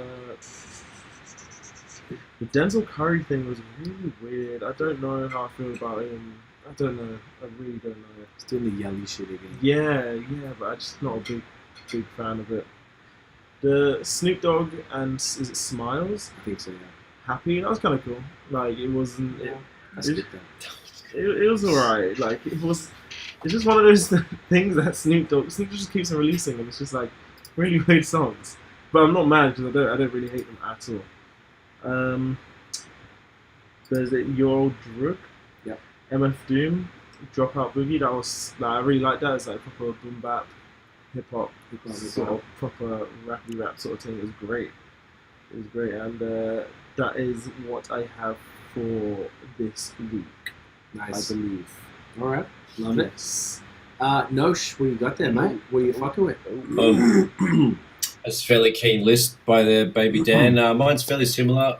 I'll be as quick as I can here. The Clarity, Boney Joint, Firebombs, the Skyzoo, All Brilliant Things was fantastic. Got to have another listen through that for sure because I kind of like rushed through it because there was a lot of songs. The Greentea Peng thing was funky and dope, hippie vibes, like kind of 60s. I like that. The Migos album I struggled through. Good beats though. Same flows, kind of whatever. Drake feature cool. Cardi feature cool. There's oh man, the Bleu Lil Wayne, 2 Chainz, Big Tuh. That was trash. What the fuck was Wayne doing on that? That was just so bad. I couldn't. It was bad. It was bad. So bad. Really bad. Jeez, the H.E.R. song We Made It, that was the best. Loved that. The Benny Butcher song was cool. Got a gritty, grimy shit, same as always, but dope. I like the Amber Mark song Competition. That was a bop. The video was very Beyonce, and the beat was fire. It was just a good package overall. It was just fun. The Nate Rose and Soundfoil and ELHAE, Believe in Love. That was smooth, dope, soulful. Yeah. The Scissor and St. John track, vibey poppy. The two, Young Bleu, Chris Brown, 2 Chainz. That was pretty cool. I'm just a fan of Chris Brown. He just does his thing. 2 Chainz was cool too. Savannah Ray, 24 Hours. That was fire. The total smash tune. Yep. Is it HONNE or HONNE? Pink Sweat. What would you do? Yep. I was surprised how good that was. Really well written and well produced. That was just fun. The Caleb Hart tune that was just very islandy vibes and summery. I really dug the warmth. The Meg Thee Stallion thought shit was just, I don't know, like everything she's ever done. Did you see the video? No, I didn't. The video is ridiculous. It's like out of control. So I was so confused. I need to take that in again, maybe. But it was very, very one listen catch you can't. The Doja Cat song, like I don't know, I kind of am slowly enjoying her more than ever because like I used to see her on like things like Kenny Beats, and she'd come in and write like a freestyle and do some fun shit, and like she can actually write raps, and she's kind of dope. So like a couple of songs have coming around for me. So her bars are funny, and she does write her own raps, and she, you know, I can always appreciate that. So that was cool. Fucking your old Droog and MF Doom, and that's pretty much it, mate. Okay, solid little list. I'll keep it quick. Yeah. The Cordae Young Thug video, what's up? I enjoyed that. I mean, obviously the album of the week is My Clarity Boney watching tour support available everywhere. Go get that right now. Shit is killer. Oh, that deserves a motherfucking air horn, doesn't it? Doesn't it? It deserves a fucking air horn. This is not a sponsored post. We tell Facebook to fuck off for that one. So that shit is obviously the killer. Skyzoo, all the brilliant things, you guys nailed it. I guess all of his stuff kind of sounds the same, but almost like to the point where like it's dope because he's so consistent and he's kind of got just got his thing. It's just I don't know. I just really enjoy it. I could listen to him all the fucking time. I love that shit. I agree with you, Nosh, on Migos' album. I'm not a fan at all, and I listened to the all, and that's just not for me. I don't know. Just can't do it. What else we got here? So the singles. I really like the Jam and Lewis and Mariah Carey song they dropped called Somewhat Loved. That was pretty good. It started off like mad slow and then just went to this like slapper. I thought that was pretty good. It was very 1998, wasn't it? Super straight back from the 90s. I quite enjoyed that. Early 2000s maybe, but it was, Latest, yeah. But it was fun. I know, I banged some Mariah heavy. So that was cool. True. Obviously, Benny Butcher and Harry Fraud, the Sync joint. I don't know if that means they've got another project coming because that's what happened last time, but I wouldn't be surprised because these dudes just work. They go hard. Pause. Amber Mark competition was a slapper, as you said. The St. John and SZA was actually kind of cool. I don't really love St. John; it's not my thing, but SZA is great, so I like seeing her everywhere. What else we got here? The Savannah Ray from she's from Scarborough. She dropped there at the 24 Hours. Super smooth. Loving her. Like seeing her win. Obviously shouts to Caleb Hart in Victoria, BC via Tobago. New single Palau, P-E-L-A-U, so go check that out as well. All the homies dropping this week. I love it. Leela James in a song called Put It On Me. I've been bumping her for like, I don't know, I think it was like mid-2000s she first came out, so she's got such a unique voice. Loving that. I've been loving the Seth Century drops, the Aussie dude. He's been dropping all of his something Treehouse raps he was doing. Remember, what was it called? Something Treehouse. I got it. Yeah, he was doing shit all quarantine, so I think he's just going to take an audio. It's called Super Cool Treehouse. That's probably the one. Yeah. So check his shit out. It's definitely fun. What else was cool? No, that was basically all I really thought was worth talking about this week. So then Myer. Now that you see the flow, you see how it's going here. It's on me. What did you enjoy? It's on me. The only thing I listened to all week was Doja Cat. That's it. Nothing else. And over. Not even my fucking album. Nope. Fuck that shit. Doja Cat all the way. All weekend, bro. All weekend. No, I actually have heard the new track though because my girl's been playing it and it slaps. And then in terms of the list, obviously my shit's fire. Go check it out. I want to shout out, all the homies making music because I see a lot of people on the list. So, for example, Haviah Mighty out there doing some big shit. Who else was on this? I didn't know Euro Droog was doing new music, so that's exciting. I remember when Euro Droog first came out and everyone thought he was Nas. like a secret Nas project. That was amazing. That's the stuff. I thought he was Nas dead ass. I didn't think he was real. Yeah, same. I fell for that shit too. Really? Yeah. Who else was on this? Damn. Those. I was like looking at the list the whole time while everyone was going on trying to pick mine, and now I can't find none of them. Hey, this is so many. Yeah, I think that might have been me. That might have been it. I didn't have a lot this week because it's been a big juggle. But I will also say honorable mention to the Maroon 5 remix because I made a Maroon 5 remix, and I'm sure it's like a quarter as dope as the one I made. So they get an honorable. So like, you know, just because I'm feeling like giving back to the community like that. So, you know. I love it. I actually forgot to mention, speaking of the homies you mentioned, I totally forgot. Our friend NeeQ, who's originally from Quebec City, but he lives in Melbourne. He had dropped I don't know if it's an album or EP, it's like 8 joints. It's called Buzz. So, shouts to NeeQ, came through. He's always consistent, that man. So, love it. Lots of homies dropping this week. So, it's time to run through some topics, you sexy motherfuckers, and then we're going to get onto the real fun part. We only got a couple of things this week. There wasn't that much exciting shit going on, right? Not too much. What do we got? So Eve and Trina is going down this Wednesday. So in 2 nights, Wednesday, June 16th, on Versus. Does anyone give a fuck? I liked Eve, but I never listened to Trina. I don't really know who either are. Either? Okay, fair enough. Trina, I always thought was super regional. Sorry, yeah. Mike? I'm putting my money on Trina. I'm contrarian. I like it.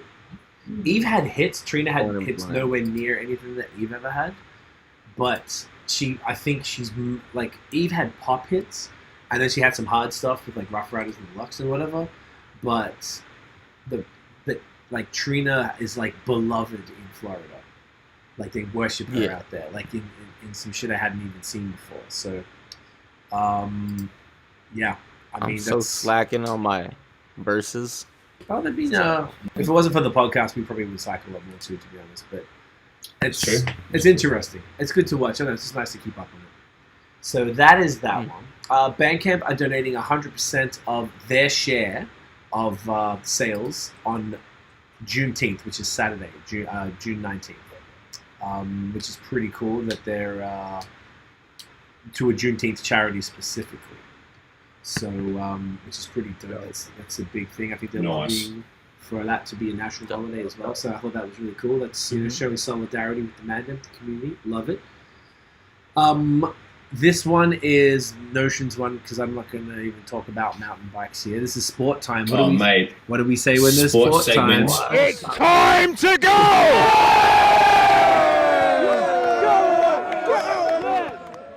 Hey, I fucked up. Everyone's still here. I just knocked the button when I was going out. There we go. We're all back. You are a duff. I'm a bit of a Yeah, so basically, you're a funny cunt. Tell us about the sports cunt.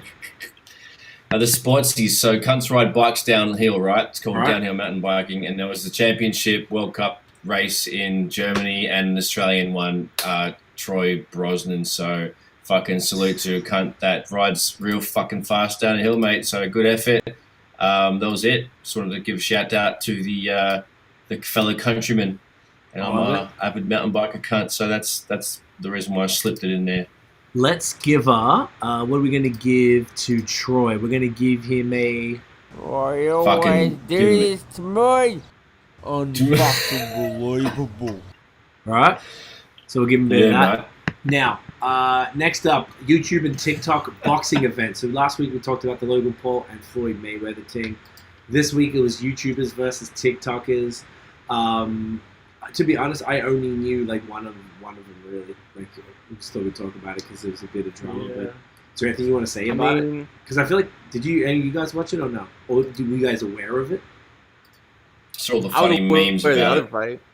Ripping it to pieces. But, yeah, this was This was like the 1, 2, 3, 7 different fights, and they're all YouTubers. I don't know why they're doing it. I guess because this like YouTuber boxing thing is becoming like pretty big now.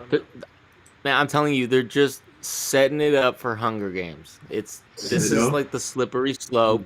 It starts out with YouTubers. And then it's like, okay, but YouTubers aren't the only one who can profit off this. If the regular average Joe wants to do a versus, and then just like that, it turns into eating each other's faces. So, well, I look forward to some face eating. I'm gonna be front row center. Yeah. Wow. I'll eat a face. Behind like a metal fence with barbed razor wire. Yeah. Let's fucking go. I'm telling you. It's coming. Is there anything you want to say about it, Dan? Because now even bringing it up, I didn't even want to talk about it. Yeah, I just don't really. I don't know half of these people. I know. I don't think our audience will even give a fuck. Yeah, I know Austin, Anderson, Austin McBroom from the Ace family is the only dude I know. Crazy Jarvis and there's somewhat, but like low level. Yeah, these like pretty like this is like very low level crazy. Like I don't even know who that is. But I don't know. I saw some of the highlights. I saw the Deji lost, which was quite silly. I don't know how he could lose. And the Anderson Gibb, his was quite interesting actually because he absolutely fucked up that Taylor Holder guy, and they called it as a draw. Stats even show that he landed like double his punches and shit, which is quite funny. And there's also McBroom knockout, but I saw. But other than that, I didn't really see anything else. Yeah, it's quite. I don't know. I don't know much about it. It's what it is. Well, people be fighting. So if I can then get no time. Rory and Mal from the Joe Biden podcast released their first episode of their own podcast now, which was pretty dope. We've been, I don't know, I've listened. I don't know if we really listen to Joe much anymore because I don't know, kind of to say I'm aligned. Bad taste. Yeah, right. Hang on, I don't know what Tiff was talking about. Let's just say I'm aligned. I can see that happen. Probably Hunger Games. Hunger Games. Oh yeah, she gets okay. Yeah, with the face eating. Oh. Yeah. 100%. So speaking of eating faces, oh yeah, you go. Speaking of what? I was gonna say speaking of eating faces, and versus, I want to see Bo Burnham, as a YouTube star versus like another YouTube star in terms of like, wait, who's the guy who boxes out people? Logan Paul, or they all do really. What do you mean boxes out? Or an adequate match. Like, who's that YouTuber that's been like boxing people lately? Is that Aaron Paul, Logan Paul? I don't know. Logan and Jake. They've both been doing like high level boxing matches. Like, they're all exhibitions, but it's just because they have such a following that they're able to do it. And now they're pinning YouTubers against each other. So I want to see like Bo Burnham, just because he's tall and gangly, against like another famous YouTuber of his stature. I'm thinking Michael Cera, but he's not a YouTuber. But I just want to see that fight. Those two fighting would be pretty funny. No, Bo, B-O. Yeah, that would be. I feel like it's just gonna. Who even knows? Yeah, same last name. First name is B.O. I think he's like short for Ball. I think he's Robert or something. We were just watching his stand up the other night, or his special on Netflix. Yes, it was fire. Yeah, it's pretty genius. But yes, I feel like it's gonna be interesting to see where all that goes as far as the boxing. Yeah, I want to see Sea vs Notion. That'll be fun. People are talking about that. Like, I feel like we got Notion's got that reach. Yeah, he's got a reach. So do you know what's actually really funny? Nosh has height on me, but we have the exact same arm length. Oh, so I have monkey arms. My shit is like. But we have the same wingspan. Same wingspan, yeah. My arms are too long for my body, technically. I think I should have been taller. So I think I stunted my growth somehow with cigarettes and alcohol. Yeah, I think we measured it one time, and one side of mine was longer by half an inch. So, like, it's a quarter inch the whole way along, which is nothing. So it's the same. And it was just like, oh shit. Because you're I don't know, not too much shorter, but just a little bit. Yeah, it's so I don't know. It's the discrepancies that matter. We both so you can still reach the top shelf, is what you're saying. You can get the Vegemite off the top shelf. Damn, that's what's important, really. Yeah, I've got it, mate. Don't that's crucial. Don't worry about that. We'll keep this going because then we get to the fun stuff. But yeah, Rory and Mal dropped their podcast. Super, it was cool. I enjoyed it. We'll see where they're going to go with that. So good on them. Doing good. Tyler, the Creator, dropped a billboard in LA that said, "Call me if." What does it say? Can you click on the link there? Oh, it says, "Call me if you're lost." Call me if you're lost, and it's just like him talking to his mum, and his mum was talking about like fighting people, and she'll do like to kill people for her kids or whatever. And people think it's Tyler's way of teasing new music. If it is, he has teased new music. Like, he put it on his Twitter, so I'll just send it to Notion now. Okay. It's just the weirdest video of him kissing, like, I don't know who it is, a girl, and her saying goodbye, and her boyfriend comes up after Tyler drives off, and then it just comes up with "Call me if you lost" after. Oh, okay, so he's continuing. Album name. Yeah. Maybe. It could be. That's a hard album name. Yeah. Call me if you get lost.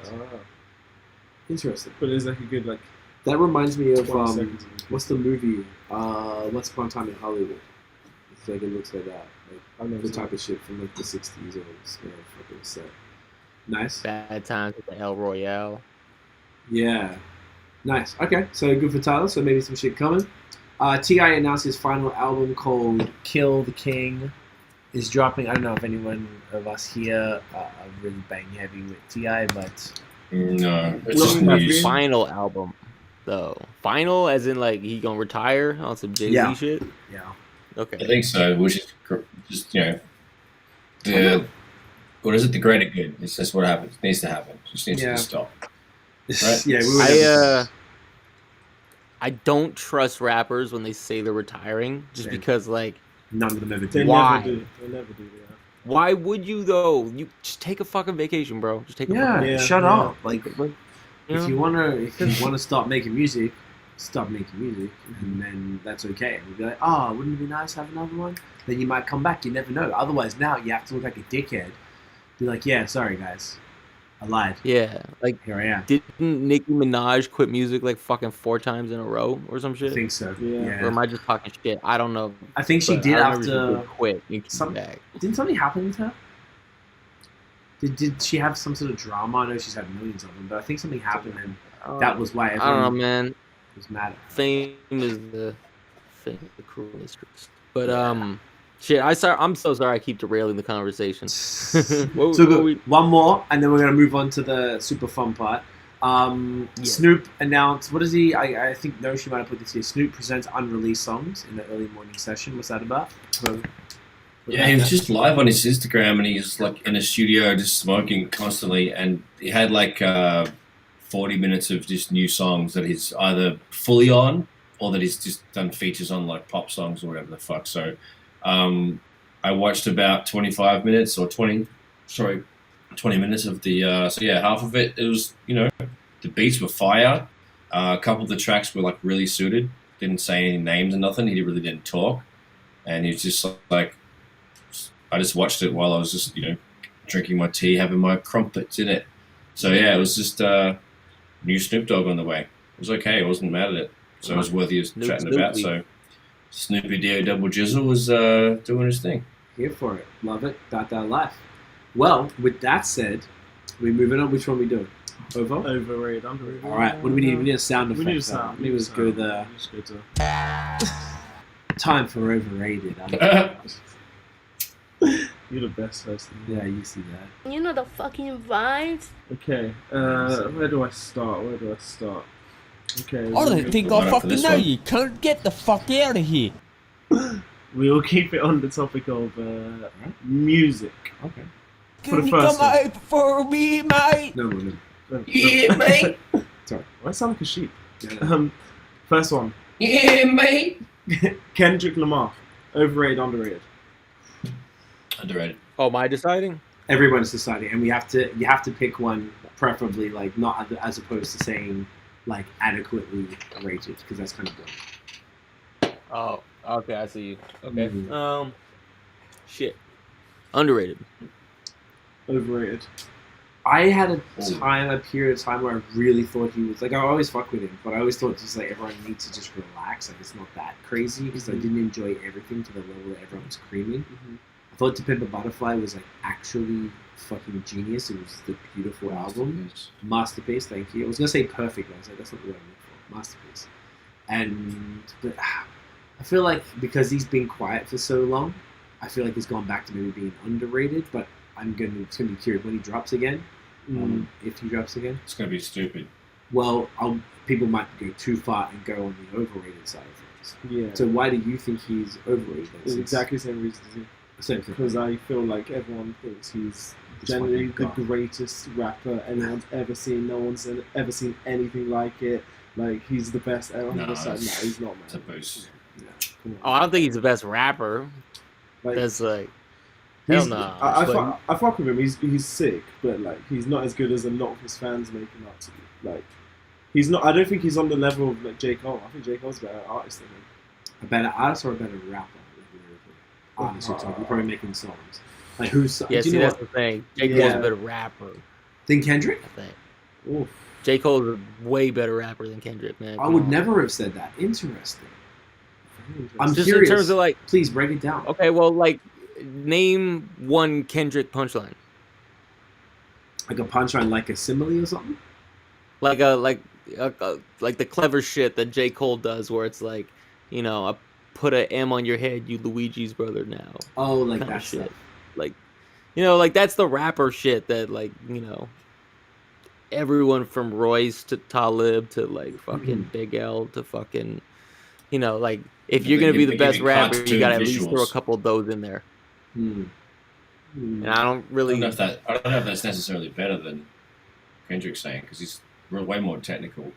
So but, Kendrick is no. This is a good conversation though. So okay, so you might think that J. Cole has better, like he's better at rapping, period, or you think he's technically better? Because I guess Brad's saying that he doesn't think he's technically better.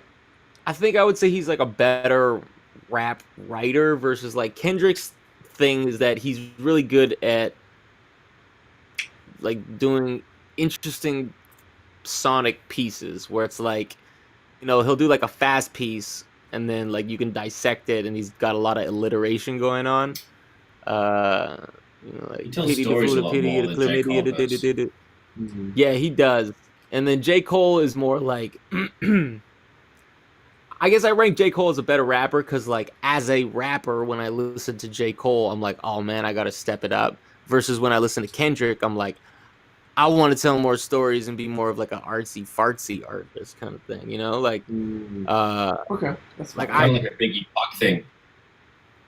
Yeah, yeah, I guess so. Like Biggie was bit, maybe. That's a hard one to rank too. I think that's a weird conversation because Pac has like fucking 70 albums and Biggie has 2. Yeah, so it's not even fair. That's a whole like why are we doing that? You know, and like Biggie's super dope, but his style is so completely different from Pac's that like I don't understand it. Like, you know, it's like it's like you're comparing fucking Doja Cat Nas and I guess it's like comparing Nas and like Redman or some shit, and you're like, why? Why are you comparing Nas and Redman? There's just 2 completely different kind of, you know. No, I feel that. I don't know. No, I definitely I don't know if that's agree. a good analogy. No, I feel you. That's a whole other thing, but I definitely on that. But I feel like it's interesting to hear that perspective on. I always thought Cole had more like. Sometimes he's a little lazy on the punchlines, and Kendrick, you are right though. I think Kendrick just does more interesting shit with his voice and changes the stuff, but like. And he doesn't do punchlines, but his shit is cool. We were watching after we came back from the film shoot the other night. We put on a couple of Kendrick stuff. I hadn't heard his music in a while, which is interesting. I guess that's why you brought this up. Yeah. And we watched like Nostalgia with Pusha T. Like, I fucking love Pusha, so like it was cool to see that again. And like Kendrick's verse in that song is just so like it's just cool. Yeah. Like it's not like, go figure, motherfucker, every verse is a brick. You're so dope. Like it's not like smart or anything. It's just cool. So I feel like maybe you might have something swaggy and rough. Yeah, there's just something that is effortless. It's like the flow. He's like water, mate. Kendrick's just really good at like also grabbing your attention. Like he'll stop you in the middle of the song and switch the flow up. Okay, we got J. Cole's better rapper and maker of music. That's from Tiff. Hey. So, I know she's a huge J. Cole fan, but I think that's interesting because I feel like I was about to say, and this is an interesting thing, that J. Cole has more hits, but I don't know if that's true. Like, I don't know if actually, because Kendrick has hits, but J. Cole I feel like Kendrick has hits. Yeah, exactly, he does. Like, there's a lot of jams, there's a lot of joints. J. Cole has jams, Kendrick has hits. Because, like, I don't know. Am I talking shit? I'm trying to think of like what's the biggest fucking J. Cole song. Probably Apparently. No, there's bigger songs than Apparently. No Role Model. Power song. Power Trip. Power Trip. Power Trip. That's up there. Yep. Power Trip's his biggest song. I feel like Cole has. If you had Spotify to just tell you the. It will tell me the top songs when I go on his thing. It tells you that? Okay. Because he's got Apple Music and he keeps calling us Android people because we have Apple Music. Because we have Spotify. No role models. Wow. But he wants to buy a PC, I'll tell you later. So we all have to chat now live. Yeah. I fucking shadowed on air. There's a reason for that. I need to play video games on the PC because it helps me stream. Okay, so Intel Mac. Well, Apple been fucking. All right. Apple. Intel Mac with iOS. All right. Don't flip about. But okay, there's just so many limitations I have on the Mac. Just buy two, fam. I need a PC. Regrettably, I need a PC. I'm so sorry. Your cousins will have I'm so sorry. Yo, it's okay. I'm actually upset. Because, like, we were all coaxed into it. Did you know that Apple straight up paid people to make that fucking, like, Android meme propaganda shit? Like, oh my God. You know all the Android memes you've seen? about the green text and stuff? Like, either the green text or just anything that implies that you're poor if you own an Android. Oh, yeah, you're absolutely poor for an Like, all of the... But no, though, because, like, that shit is literally sponsored by Apple. Like, they're paying a graphics department gang, to brainstorm a bunch of fucking... This ain't a conspiracy. Good business. It's good business. You know, and so Goodness just me. knowing that, I'm like, well, damn, I don't know. I mean, like, my Apple phone is decent, but I do fondly remember my fucking Android. So... Okay, that's interesting. That's a whole other thing. No, Honestly, we talk about it all the that's- time about. I can't condone the Android. Android I can't condone. I'm sorry. But the PC, I'm happy to get a PC. Android, I have no friends who own. Welcome back to viruses. Yeah. You're gonna need McAfee, mate. No, I need it for games. That's all it is. It's just for games. It's McAfee, mate. Oh, is it? Okay, We wouldn't Yeah, need man. to, we wouldn't need No, to. I have no idea. I'm just. Oh, Norton. It's Norton. Norton. Anyway, we were talking about. I didn't mean to shoot mate, you. Norton. What were J. Cole's biggest songs to see if any of us were right? Oh, here we go. Let me go back on the list. Everything from Born Sinner, basically. Power Trip, No Role Models. She knows, probably. Yeah, She Knows is one of his biggest songs. Oh, She yeah, Knows is true, good great. one. Middle Child did really well. I think Middle Child was his Child's highest one of his- Billboard chart song, if I'm not Mhm. mistaken. Neighbours I is think Yeah, everyone great. co-produced that. Yes. Or T minus. Yeah. So, like, I'd be curious to see. Oh, if, like, and then yeah. No Role Models Yeah. would probably be one of his, like, big... I thought that big was one of the jump. other ones. See, But then Kendrick, though. Kendrick. I almost feel like I'd rather check on Spotify because Apple Music. Oh, because you're Kendrick's like, you know, the Android's probably better, so yeah. Got more information on that. Kendrick is Bitch Don't Kill My Vibe. swimming That's pools true. and Bitch Don't Kill My Vibe. Yeah. Swimming pools. Oh my god, swimming pools is a fucking joint, man. Like, Mad City, King Kunta. Poetic Justice. So his biggest is Humble. Poetic- Humble has 1.5 billion streams on Spotify. Are you fucking crazy? So okay, this is the order. The second biggest, All the Stars with SZA. there you go. Then I don't know if this is You just got that popular. Weekend joint.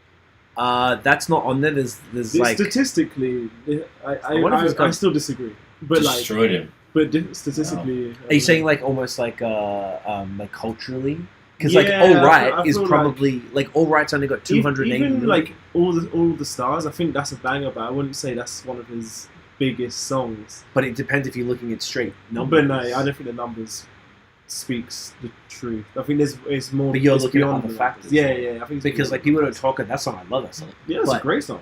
It's But amazing. people, if you look at I don't strictly know how, if it's been out long enough. well, it's not like I'm not saying it's a classic, but if you're just saying what his biggest song is, that's according. but well, already- Humble is actually the big one, but Like, Humble's a good example, though, because, like, I can't think of a J. Cole song that is excelled as far as Humble, as in, like, you know, making it into a fucking South Park episode or some shit.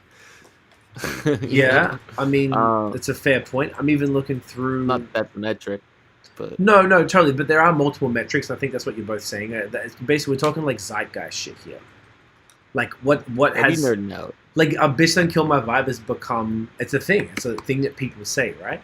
Like that's. I don't know if just J. Cole did J. Cole introduce the He didn't vernacular coin like because like Jay-Z did, like Wayne did, but did I think Cole? J. Cole's very Right. different. I don't think he needs to do that.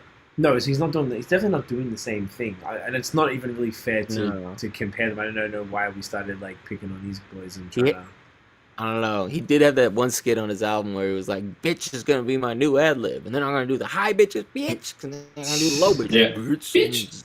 Do low shit, bitch. Fucking whole minute of just, oh man. I love it. Yeah. So, just for the record, the two biggest J. Cole songs are No Role Models at 980 million and Middle Child at 759 million. And then the next biggest one that I can see here is My Life with 21 Savage. It's got 60 million plays. That can't be right. That's off the album that dropped like 3 weeks ago. I don't know. I don't know if I trust the. I almost feel like There's that's a thump in it.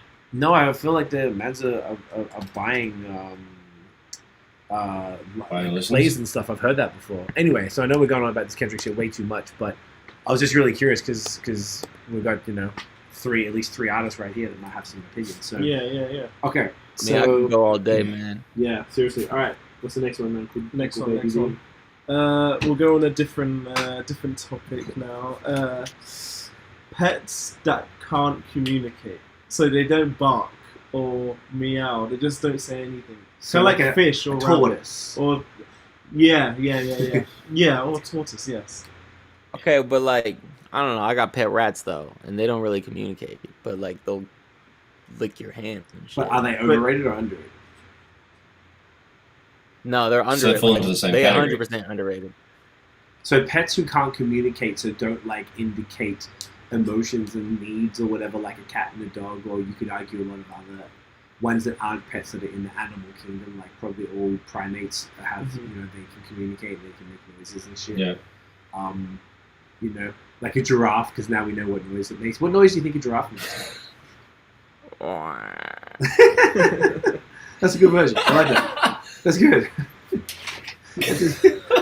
Okay, but anyways, so y'all think they're underrated because you both own them and like they are expressed. Like I said, rats lick your hand, no trying to Oris your tortoise. He's who nibble ya or He's out here. He has personality. He knows what the fuck's going on, but he doesn't tell me shit. Like the only thing he would do is like bash his shell up against the glass in his terrarium to let me know that he's active and he's hungry. And Matt wants a bowl of fucking greens, but like doesn't give me a shout like, "Oi, mate, I need to take a shit.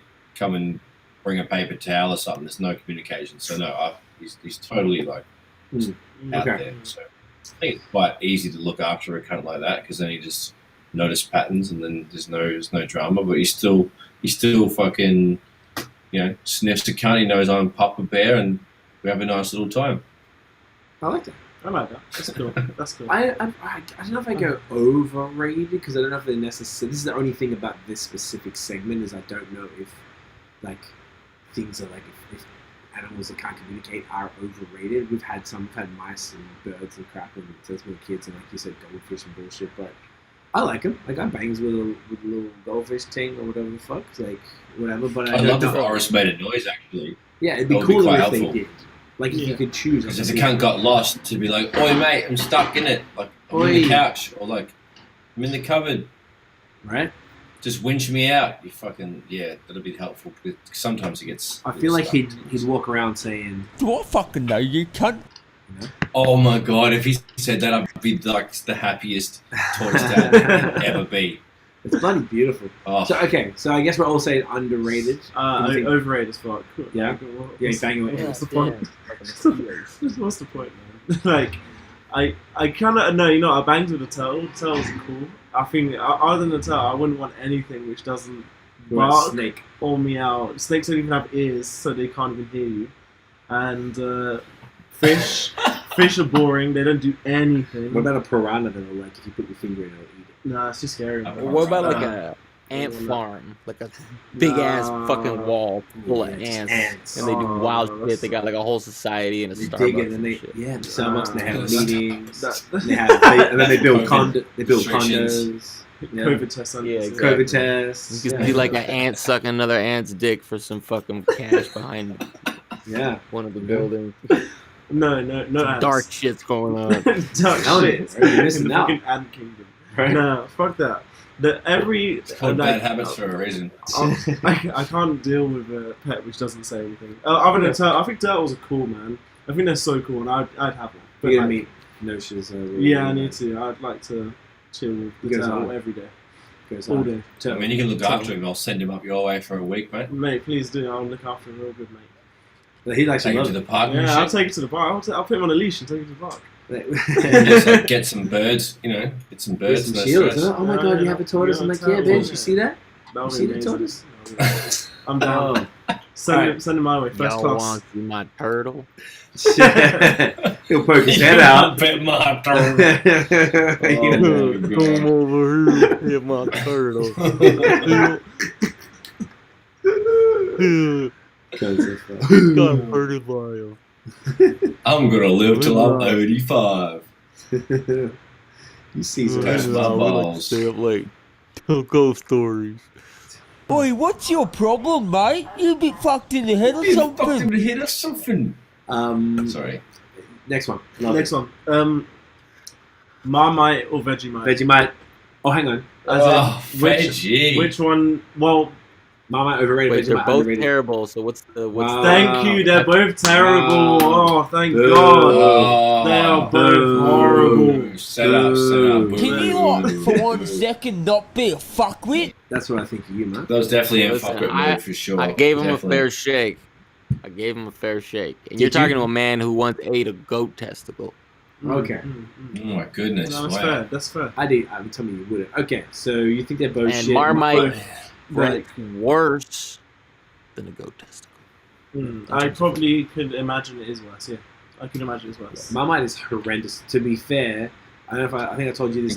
I get Vegemite from the Aussie pie shop here, and one time they were out, and I was out of Vegemite, so I got Promite because she said it was because she said it was closer to Vegemite than Marmite was, and it was so fucking bad. Like I can't even express how dope Vegemite is. Like Vegemite is like fucking money, but I can also understand if people don't like it because we grew up with it from literally as children. I grew up with it as well. I grew up with Marmite and Vegemite, and it was horrible. I just left it in the cupboard for Brad and Mum and whoever else ate it. It was horrible. It was nasty, man. I could never deal with that shit. At least I know my Vegemite safe around you. Yeah, well, I might There you actually try. go. I haven't had it in years, so I might try some. But No. You don't like it. yeah, I know I don't like it. That's horrible. Yeah, it's $1 a knife. It's $1 a knife swipe. Yeah, right. So you might as well just throw it down the drain. Terrible. Wow. Trash. You know what the North Wow, American wow. equivalent of that would be? Is I'd like love mayonnaise. You think Like so? I can't do mayonnaise. No. Like that shit is just I love like straight I up mayonnaise love on mayonnaise. toast. Like Oh no! Oh, on yeah, toast. yeah. If it's- People do it on toast. Oh, no. No, it's a condiment for other things. It's Yeah. a supporting actor. Mhm. It's not a lead. yeah, Yeah. and I guess Marmite's kind of like a solo act, so that's maybe not the best. Yeah. analogy. Yeah. Do you know what I do? No, I it goes have- on top of butter. You put butter on top of your toast and then some Vegemite. You can't just go You can't raw dog your on Vegemite. bread. You know what I mean? That's a good episode name. I was going to call it tour support, but no, it's raw dog Vegemite. But just, No, now but it's you a raw can't dog raw and dog your Vegemite. Vegemite. Oh my god. No. You absolutely can't. Vegemite. That is horrible. Spread the word. Vegemite is the fucking solo act. If the solo act is fucking 6ix9ine. Wow. Wow. Fucking hell. Wow. So We need to fucking just back typical the of you truck though, up. eh? Unfucking Oh, actually, believable. Can you pass me a rat for a second? Fucking hell. Oh, definitely alright. fucked in the head. That's or something. disrespectful to 6ix9ine. Wow. Yo, check it out, y'all. Well, there's a rat. What's his name? Oh, That's Frank. That's Frank. Frank. Frank. He's fat as, eh? He's a little. What a mad fat. cunt. Will he eat you alive, like the New York ones, or is he chill? No, he won't eat you, mate. Nah. He's just chilling. I don't think he'll eat me. Would he eat me? All right, Frank, go play. Sorry about that. How many rats you got? I That's got dope. 4 now, man. 4? Are they rooting like rats? Get it? They Are they- rooting like rats. In Australia, if you have a lot of sex with a lot of chicks, you're a root rat. Oh yeah, that's Wow. not, that didn't cross over here. No, it did not. Root just means anyway, I guess I'm saying, is he fucking like rats? And I guess they are. Root Frank- rat, I honestly don't think I've heard that, dude. That sounds like he's pulling my leg there. It sounds like For just what? like slut. What? You know? Root rat, I swear. You've I've never root heard, rat. bro? Someone said it to me the other day. That's how I Nah. remembered it, and I fucking I died. fucking don't know if I heard that. That's Oh fucking my ridiculous. god! I love it. I don't know if I love it, but I'm here for it now. Oh, Now it's that I'm processing, it's like I'm accepting that it's in the list of things that you could call a cunt.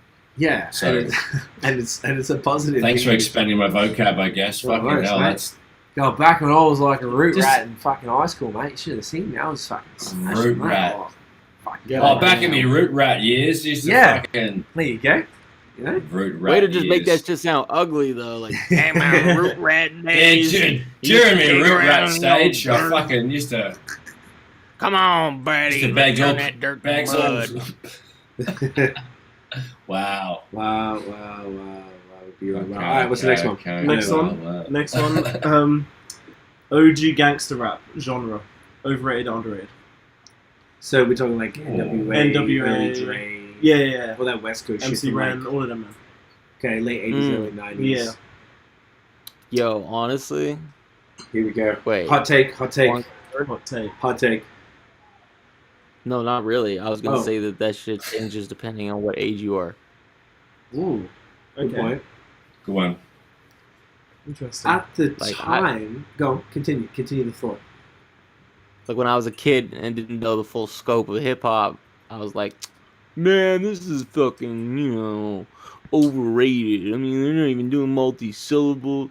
Then like, you listen to all the hip hop and you're like, oh, okay, I get when this came out and what they were doing and why this was dope.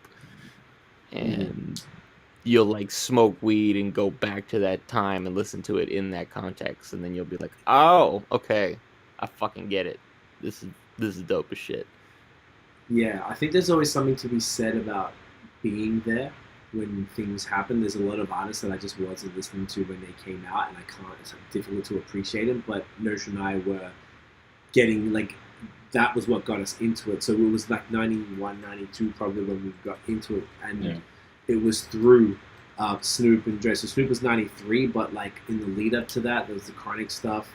And then we got into NWA afterwards, and it was probably only 5 years old at the time, like straight out of Compton, and it was like, we were just bugging, just loving it. So all the West Coast stuff was really all we listened to. I always thought East Coast rap was boring, to be honest, in those first year or two, because it was just, they didn't have that, like there was just so many more musical elements to the West Coast, sort of, even the gangster rap, I mean, maybe not so much NWA, the beats were pretty rudimentary, but the real, like when the Snoop and Dre P-Funk kind of shit came, like that was a whole other thing. It was pretty fucking crazy. So, like, I feel like the only other on the flip side, because we were there, we know it was there, and it was difficult. I don't know if y'all can really relate. Being in Australia, in the suburbs, in the early 90s, as white kids listening to gangster rap, there wasn't very many of us, let's put it that way. So we were proud of it, and we bumped it. Obviously, you're a kid, your identity stems around your music, and then you dress like it and talk like it, blah, blah, blah. And we got a lot of shit for it, and people never liked it. Used to always make fun of us and blah, blah, blah. And then probably around the time All Eyes on Me came out, then everyone's on the dick and asking me about it. And I'm sure it happened to Nosh as well. And like, I always found that really frustrating, because all the albums that I enjoyed, then all of a sudden these fucking jump on try-hard wankers come and they start playing it to the point where I couldn't listen to Tupac for years. Like a decade plus. It just made me sick. I just wanted to just turn him off. I couldn't hear his voice. These people ruined it so much. Like, it didn't matter where I went. Every single car I got into, because we were in the suburbs, everyone had a car. Like, every car I got into, people were playing All Eyes on Me. Every house party was what fucking played. And, like, that's all you did back in the day. And it was very frustrating. So I found that those idiots ruined a lot of stuff. Even up until, like, the Dre Chronic 2001 stuff as well got ruined pretty heavily by the whites, let's say. And the whites are responsible for ruining a lot. They truly are. Fuck the whites. and so I don't know. Overall, I probably went on a little long there, but I would still say overall, like, I think they're probably adequately rated. But if you had to call it, I'd say under, because I think sometimes, like you said, I think the rule it's underrated, but it depends how old you are. You have to know the history, context. Did you answer, Nosh? Yeah, I agree. Underrated. They're part of the foundation pillars of hip hop, and they paved the way for what gangster and street rap is today. So you have to give respect to the triple OGs. Big facts. No, I agree. I think extremely underrated. I don't know anyone my age who listens to like late 80s rap like me. Like, I love one of my favorite artists of all time is Yizzy, and like I don't think I have any friends, even close friends, who all listen to hip hop who would listen to Yizzy or can name probably 5 tracks from Yizzy. So like I think, like especially my age group, like I think it's extremely underrated, and it's like one of my favorite genres. I love everything, the whole NWA discography. I love it all. So that shit like that, extremely underrated. Love it. Oh yeah, good question. The last one was go. Oh, sorry, Mike. I relate more to that one because I relate more to that perspective just because Craig, you're talking about like everyone ruining Tupac, and I'm like, yo, no one was ever into the same music I was into, kind of thing. Like the same thing with me. Like my age group wasn't listening to like Tribe Called Quest. Everyone was listening to like Drake and Lil Wayne, kind of thing. And here I was like, oh, but no, I'm listening to Quality and Most Def and Common, and and going backwards and shit. So like discovering it after it's weird to think like, what would it be like if everyone hopped on the dick all of a sudden and listened to the thing I was listening to? I'd probably hate it too. Probably be like, oh. And it was not even just the fact that they were listening to it, because there's something about if you discover something like rap music or whatever, it feels like it's your little secret thing. It's like, hey, it's ours. And whenever we met another head who really understood it, you connected with them immediately. But otherwise, if anyone else tried, I'll just sort of like, oh, you won't get it, don't worry. This is my thing. This is our thing. It's just me. Everyone is listening to the things that we held close. And not only did we hold it close, we got shit. Like, I had to bring a knife to school one time because I was like, a dude tried to fight me because I had I wore baggy clothes. That wasn't cool. I wore like the rap. I went to a show and I'd buy the t-shirt, Fuji's t-shirts or whatever the fuck. And cunts would try and fight me over, and I was a little pussy hole. I was not a fighter. So when that happens, of course you're gonna get a little protective. Hey. I was like, hey, you're wearing baggy clothes. Hey, we can't see the outline of his dick. Hey, get him. It's basically like Jimbo in The Simpsons. Yeah. Cunts were whack as fuck. But yeah, no, it's interesting. I like that about both you guys, like Dan and Maya, that you went back like further. The fact that you're 23 and you know lyrics to Yizzy and NWA shit, and I hear you play it all the time. Like, that's cool because you had to, you were born 10 years after that shit came out. Yeah. So you had to go back and find that. And the same thing with you, Maya, if you're going back and discovering all the like quality raucous shit and stuff back in the day when everyone's listening to the more poppy shit. Even when I discovered Wayne, no one was listening to Wayne. Like, I was a music journalist. I got sent 500 Degrees. I'm like, here we go. In 2003. I was like one of the three main rap to R&B music journalists in Australia. And so I got everything usually sent to me. And fucking, I was like, I couldn't believe how much I liked it. And then Carter 1 came out 2 years later. And I was like, ready for a Wayne fan, but cunts weren't really fucking with him like that, at least down there. So I was annoyed when Wayne blew up because I was listening to Wayne before any motherfucker was. Type of shit. But, I don't know if that happens as much these days. I think people are just like, whatever. Back in the day when it felt like a rare thing or whatever. Yeah, I don't think you could be salty about that kind of stuff anymore. No, I don't think you could. I don't feel that way. I want everyone to be on it because I want them to do well. I want them to be financially stable in their music so they can continue to make music, type of thing. Right? Don't hoard your favorite artist, you freaking sociopath. Share it, bro. Tell cons. Don't be like, don't be like us. Back. Actually, let me try join my Patreon. Get your friends to join my Patreon. Get your relatives to join my Patreon. Get your dentist to join my Patreon. That's a good plug right there. Do we have any more, or that's it? One more. All right, one more. Final one. We're at 2 hours, so it's good time. Cool. I've got like 4 animated comedies and just quick fire overrated, underrated. Oh, I like that. Because I'm not too sure if you've all seen all of them. Okay, I guess if we haven't seen, we'd be like just to say you haven't seen it. Yeah. Okay. Simpsons. Underrated. Oh, yeah, underrated. Yeah. It's difficult. I loved Simpsons when I was growing up, but I just don't think anyone watches it anymore. I feel like it's still going on. Do you think, if you think of what underrated means, do people appreciate the legacy of what that show did? Yeah. It's the longest running animated show of all time. Yeah, I think they do. But then I think the episodes now are... I wouldn't watch it now. If you still watch it now, then I'd definitely say it's overrated. Okay. But like for what it's done for everything, it pioneered the whole animated comedy thing. Yes. So I think I can still say it's overrated because the fact it's still going on and the episodes now are not going to be as good as the ones before. Right. That's the only reason I'd say overrated. Okay. Fair. Okay. Family Guy. Under. Classic. Over as fuck. It's not funny. It's just shit. Yeah, man. Nurse, do you agree? They got their moments. Yeah. That's it. I was going to say it has moments of overrated because it's like the lengths they go to be crude and off the scale is a little like boring sometimes. Like I love a good fucking ridiculous joke, but then sometimes it's like, what the fuck, bro? And sometimes I'm like, I don't know if I'm not high enough or too high, and the jokes are just like, they miss a lot. So I guess like 51% overrated, like just a little bit. You know what I mean? No, you know what? Jump on that. I ain't mad at that. I think that's actually a very reasonable. I agree with you all. Actually, I was just the first one to say it. I understand. It's okay. I'll do the next one first. Okay. Futurama. Underrated as far, because it's one of the best ones I've ever seen. It's better than Simpsons, hands down. I don't care what anyone says. It's completely genius. It's one of the smartest shows I've ever seen. It's hilarious. It is, especially when you listen to it with commentary on. Oh, but man, some of the writing in the later seasons, or more particularly the movies, is just like really bad. There's like some scenes where it's like, just for no reason, they like crash into the sun. And then they drive right out of it. And I'm just like it's like such a low hanging fruit that you're like, okay, whose nephew like came into the fucking writing room that day? Like, you're right. But other than those random movies and shit, I think the series itself is genius.